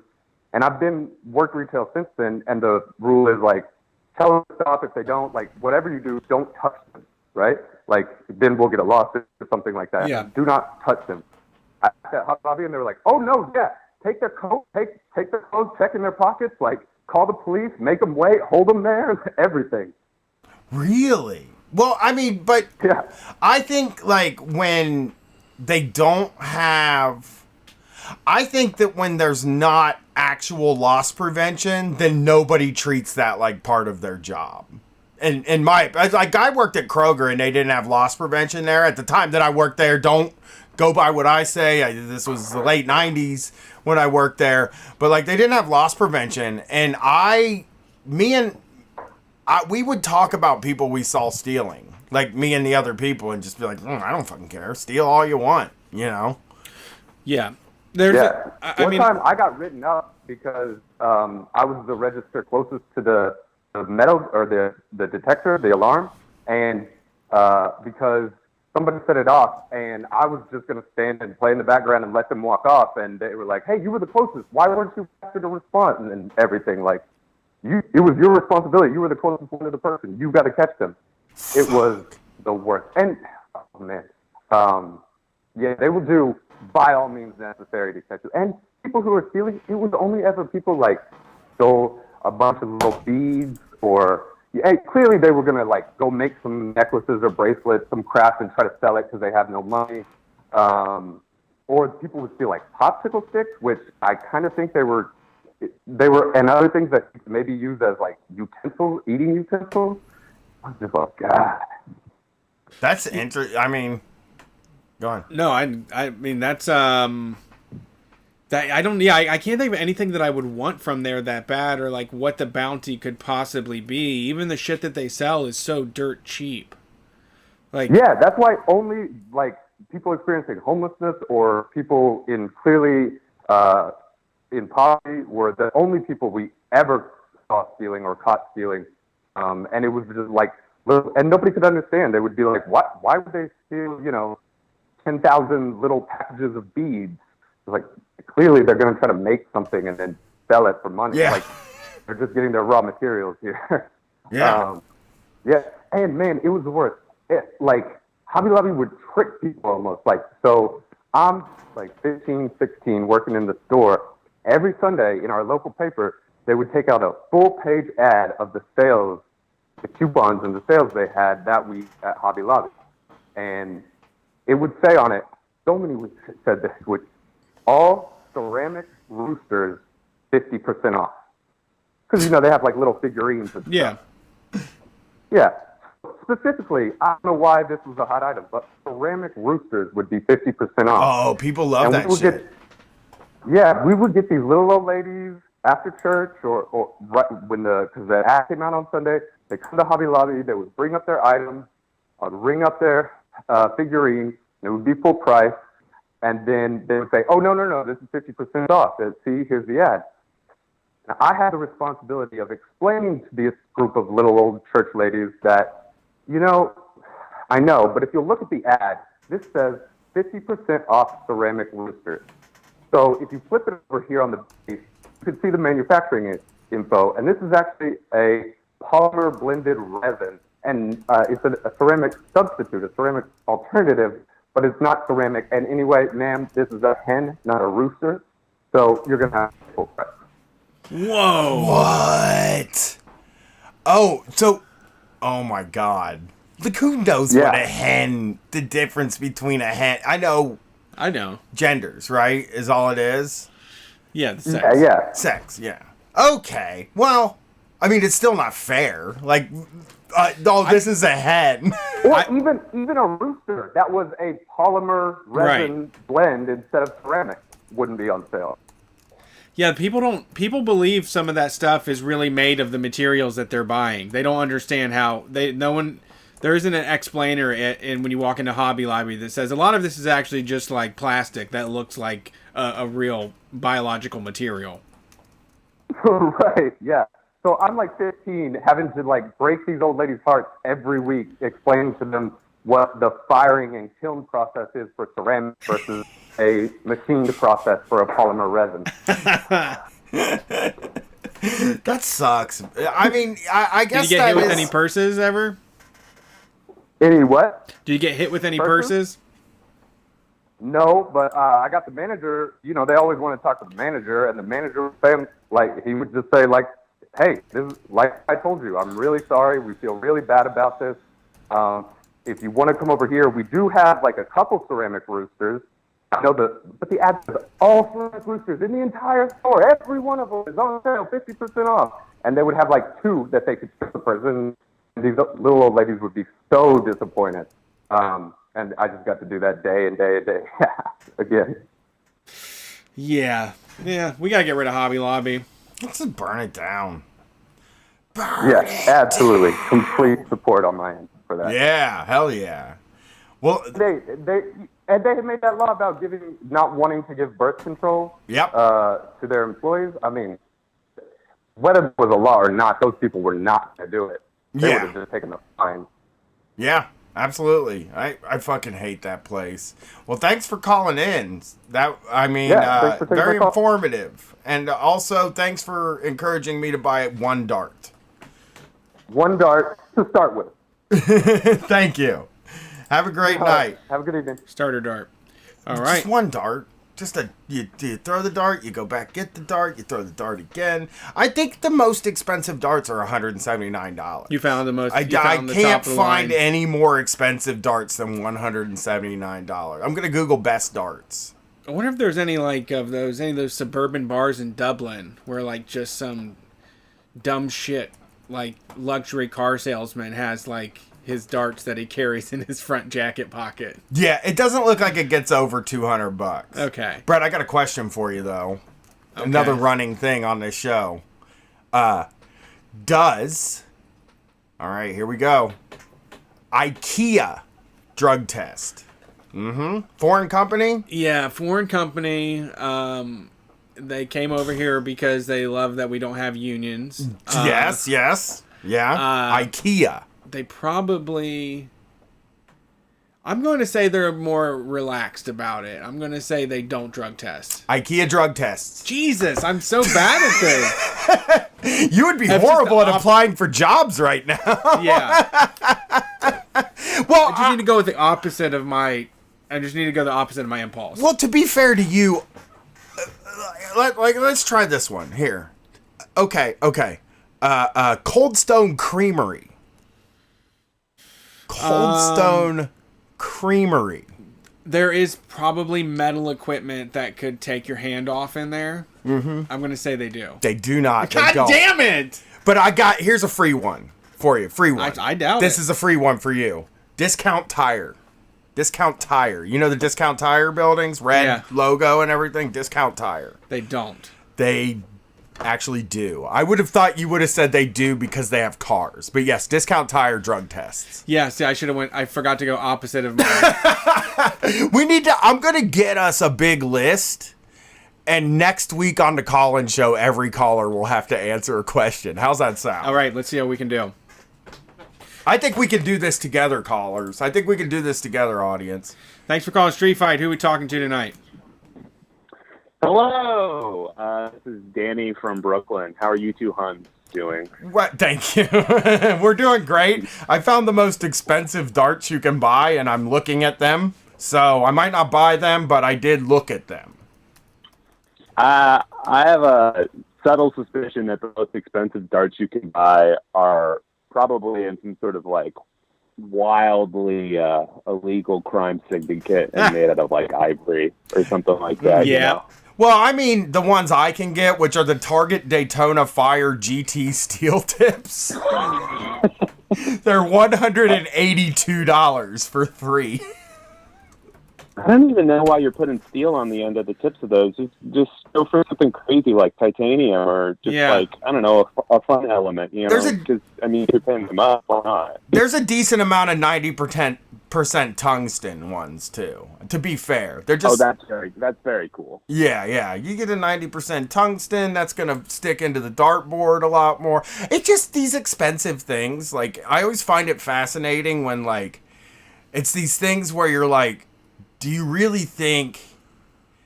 I get it's these things where it's like, do you really think, how expensive can this thing be? And then you fucking look it up and you're like, it can be unlimited expensive. Yeah. All hobbies is expensive. Walking is cheap, but actually it's not, because I have to buy expensive shoes every 6 months. Yeah, it's I'm a bike messenger for my job, and I can tell you that you were kind of mentioned bicycles a little bit earlier. I would say bikes kind of range 3 different prices. You have like a $100 bike, a $1,000 bike, and a $10,000 bike, and like the utility that you get from going from 100 to 1,000 is a lot, but the utility that you get from going from 1,000 to 10,000 is much less. That Brett, you've kind of been in that boat with like that like the amount that you get for like you've explained that kind of stuff to me. Yeah. That, like the amount of money. Yeah, I mean, yeah, that's why I said it. That's what I said earlier was people will spend a lot of money to save like a few grams on a part. They'll buy like some sort of derailleur that is, you know, outrageously priced, and it's supposed to be 6 grams lighter, but they won't like just lose like 10 pounds. Like you could just go on a diet and save like a few $1,000s on parts for your bike, you know? I mean, a $10,000 bike seems crazy to me. That's like a it's car. also people that aren't racing. Like it's such a crazy market because there is a level of excess that people get to where they're like, you know, they are like, well, I'm going to start riding a bike. I'll have the best one they make. And it's like, well, okay, well, you can see how high they go with that. I know. And the thing about me is, like, and this is what you're saying with the $1,000 or $10,000 bikes and stuff. It's like, the thing about me is, like, I am a person, like, if I bought a bike now, I probably would not be into riding the bike by August, you know? But currently, I would feel like it's the most important thing that I get the best bike you can buy. Well, and bikes are a big one for me. That's why I got into flipping them a lot also, was just because people go and spend $1,000 on a bike and never use it, and then they can't get rid of it, and then it's worth half the price. It's in a few years. There's already true. a new model out. Yeah. And yeah, I mean, I got my electric bike that way. Some guy bought he bought an electric bike. Realized he couldn't get his leg over the frame, so he found somebody that had a step through, but he didn't want to ride a step through bike. What's a step through? Girl's bike. So? I know. He literally took like an $800 loss on his electric bike because he didn't want to be seen on what was traditionally called. I mean, people bike. don't even gender bikes anymore. I know, step through. That's why I said step through. Yeah, I have not seen. They still make women's specific bikes. I mean, yeah, but I guess maybe that's me though. That like where I'm not judging somebody for the bike they're Yeah. riding, but I don't think people do. I don't think they do. The only difference between men's bikes and women's bikes concurrently is occasionally, if you do have a big bike company like Trek, for example, where they have a big marketing department where they are, saying what kind of bikes they make. The women's frames may occasionally have slightly different geometry that's maybe a little bit more conducive. I think a lot of times they assume that men have really long torsos, so a lot of bicycles will be built that way where the top tube is really long, which maybe isn't the case for women all the time. But other than that, the bikes that you were talking about, they're traditionally referred to as mixties, M-I-X-T-E. And yeah, those are basically, they're definitely more of a cruiser style bike. But other than that, there's nothing to them that would make it significantly better or worse for, a man or a woman or a non-binary option person who rides them. It's just a preference and style, really. What is the, that movie Premium Rush? Have you ever seen that movie, Brett? Love it. Have you ever seen the movie Premium Rush? That movie is weird because it came out at a specific time in history for bike stuff, but it is oddly enough the most accurate depiction of bike messenger work. Really? I was joking around and I was thinking is that or Quicksilver more accurate when it comes to bike messenger? Because bike messenger is, how many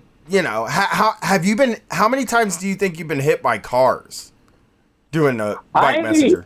I haven't been okay, so I think when people hear the word hit, they think of sort of that catastrophic thing where you're wow, right all over the hood or whatever. I have never been full on hit. I have been bumped a couple times and I've been doored twice, but I've never been dragged under the hood of a car or anything crazy like that. But yeah, it's always you get the sixth sense for it if you ride long enough, and you just learn, especially in New York, just don't ride too close to a car door, and you can assume that people are going to do the wrong thing, and because it's New York, they usually do, so you can just always be super cautious all the time. It's really interesting what you just said there, because me and my wife were having a conversation yesterday about our daughter learning to drive, and sort of me and Katie have the idea that when you're learning to drive, you should learn to drive in the streets that you will be driving in. And my daughter has the opinion that she should learn to drive in the suburbs, and because she feels like that's going to be easier for her. If we go out to a subdivision and drive around, it'll be easier than driving in our neighborhood where there's a lot of cars on either side of the road. It's also kind of an urban area. And I don't think so. I think that you might as well just learn from the beginning on the streets you're going to be driving on, because that's going to be sort of the thing. But I'm trying to teach her how to drive. I'm not trying to get into this, and I understand that there is a psychology to learning these sorts of things, but my wife is trying to teach her this psychology of driving that basically assumes that nobody else on the street knows how to drive. And I'm it's not a bad way. It's not a bad way to do it. I was wondering that. That's what I do. Really? Yeah. Yeah. I mean, I don't trust anybody out there. I've seen plenty of wild shit happen on the road. Yeah, but a lot of that's me. That's Sure. just being in a car with me.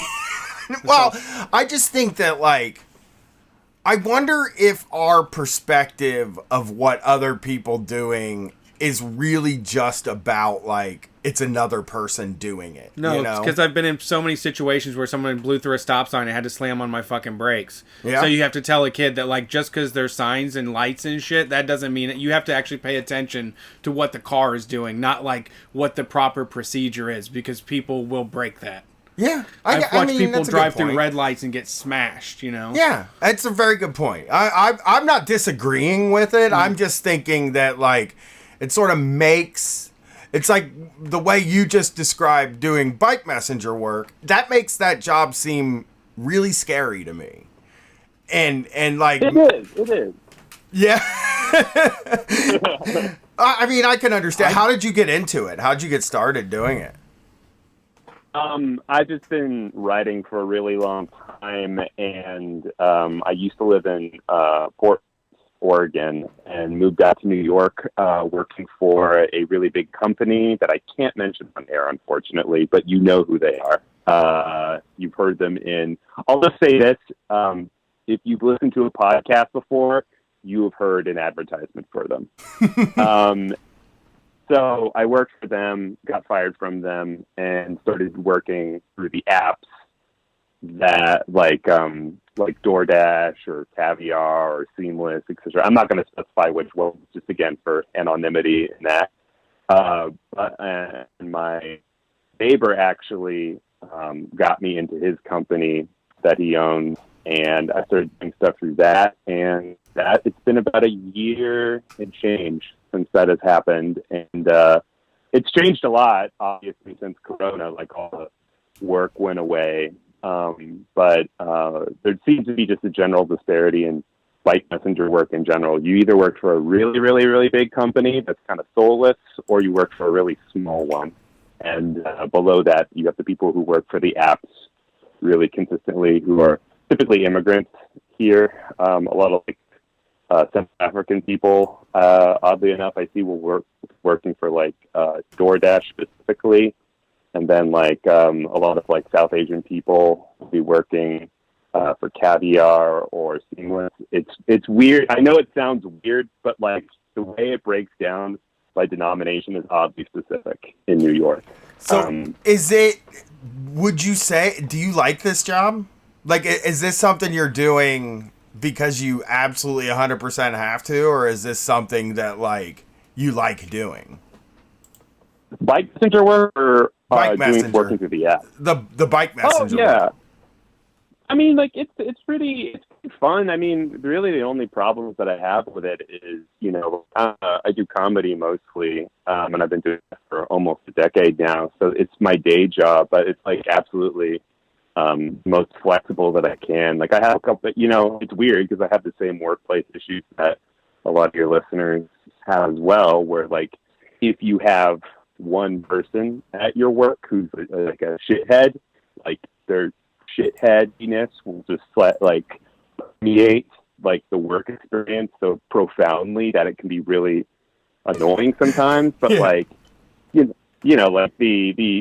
sheer otherwise it's fine. And New York is a place of extremes. It gets real cold in the winter and gets very hot in the summer, but you just get used to it after a while. Yeah. And I would also say, if you're riding an appropriate bicycle, one that you like to ride and one that you enjoy, it makes it easier. That's actually what I would say to you guys about bike riding and helmets and stuff. The reason people don't continue to ride bikes is because they're like, oh, I got this bike off of Craigslist for $200. I'm going to start riding. And they do it because, it's just not a fun bike. Cycling is it's a fun thing, and if you like it and you like what you're riding and you're like, oh, that's cool, I like that, you're way more apt to do it. And I would always encourage people to pick out the thing that they like, even if it means spending just a little bit more. And I know it's hard for people because it is a cost prohibitive, very male sport and thing. There's tons of lawyers that I used to race with back in Portland who had those $5,000 bicycles that you guys were mentioning earlier. So it's definitely a real thing. Yeah, Brett, I mean, you're not riding right now, but Brett's a big bike guy. Yeah, I sell those $200 bicycles on Craigslist. Yeah. There was one time though, I took this was I really knew, this was a bike that I wanted. It was basically my idea of the best bike if I was 8 years old. I took this mountain bike frame and I put gold, it was a red mountain bike frame. I put gold BMX handlebars on it with white grips and big fat white tires. And I got rid of all of the gears on it and just made it a single speed. And this dude came over and rode it around the block and then paid me. And he's like, oh, I'm riding it home. I walked here. And then when he rounded the corner, he was like, yippee! He was so excited to get his bike. I need to. I heard more than one person like get really excited. Like you could just hear them yell like "ah!" when they're like driving away with their bike. That's so cool. I mean, I really like the one you got for me. Yeah, just you smashed it. My fatness killed the bike. It's okay though.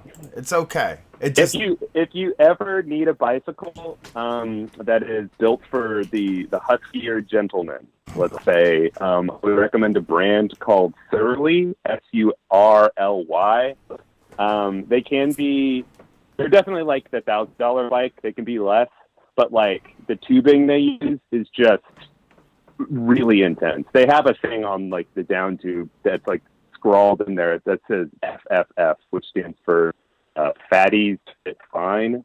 Like they really do emphasize like, yo, we build bicycles for anybody. They will not break. I mean, mine was just a the thing that it was a weld. Like a weld broke while I was riding, and it like sort of just broke in half. I mean, it was an older bike, Yeah, so just it wasn't like rusty. We get it's rusty bikes here. Yeah, it wasn't a lot bad. of times. Well, hey, thanks for calling. Yeah. We're off. But it was not Gigantic Hill, and you broke it right where like the gear cluster was at. You snapped it right where the axle for the. It was weird too because like I didn't hit a bump and I didn't have it for a really long time and I didn't treat it. I mean, I didn't do it. I rode it around. I was a yippee guy on that thing. I was going nuts on that thing. And then I hit a bump and then I was just like, I don't ride bikes anymore. Yeah, I mean, there could be catastrophic failures, but I mean, I knew a guy whose fork snapped in half and blasted out his 2 front teeth, so you're not too lucky. Jesus. Yeah. Well, thanks for calling. We Yeah. appreciate the bike talk. Oh, anytime. Hey, have a good night. Peace out, everybody. Street fight is over. I'm done. I'm a little tired. Sorry, I feel like I was very low energy. I'm on hour 6 of this right now. Hours, yeah. I've been recording for 6 Oh, hours. I started at 6 p.m. on an episode of the POD cast, and so I'm tired. All right, let's get out of here. Oh, I love not having to fucking take that plug home anymore. Yeah, It's the fucking best. I had to stop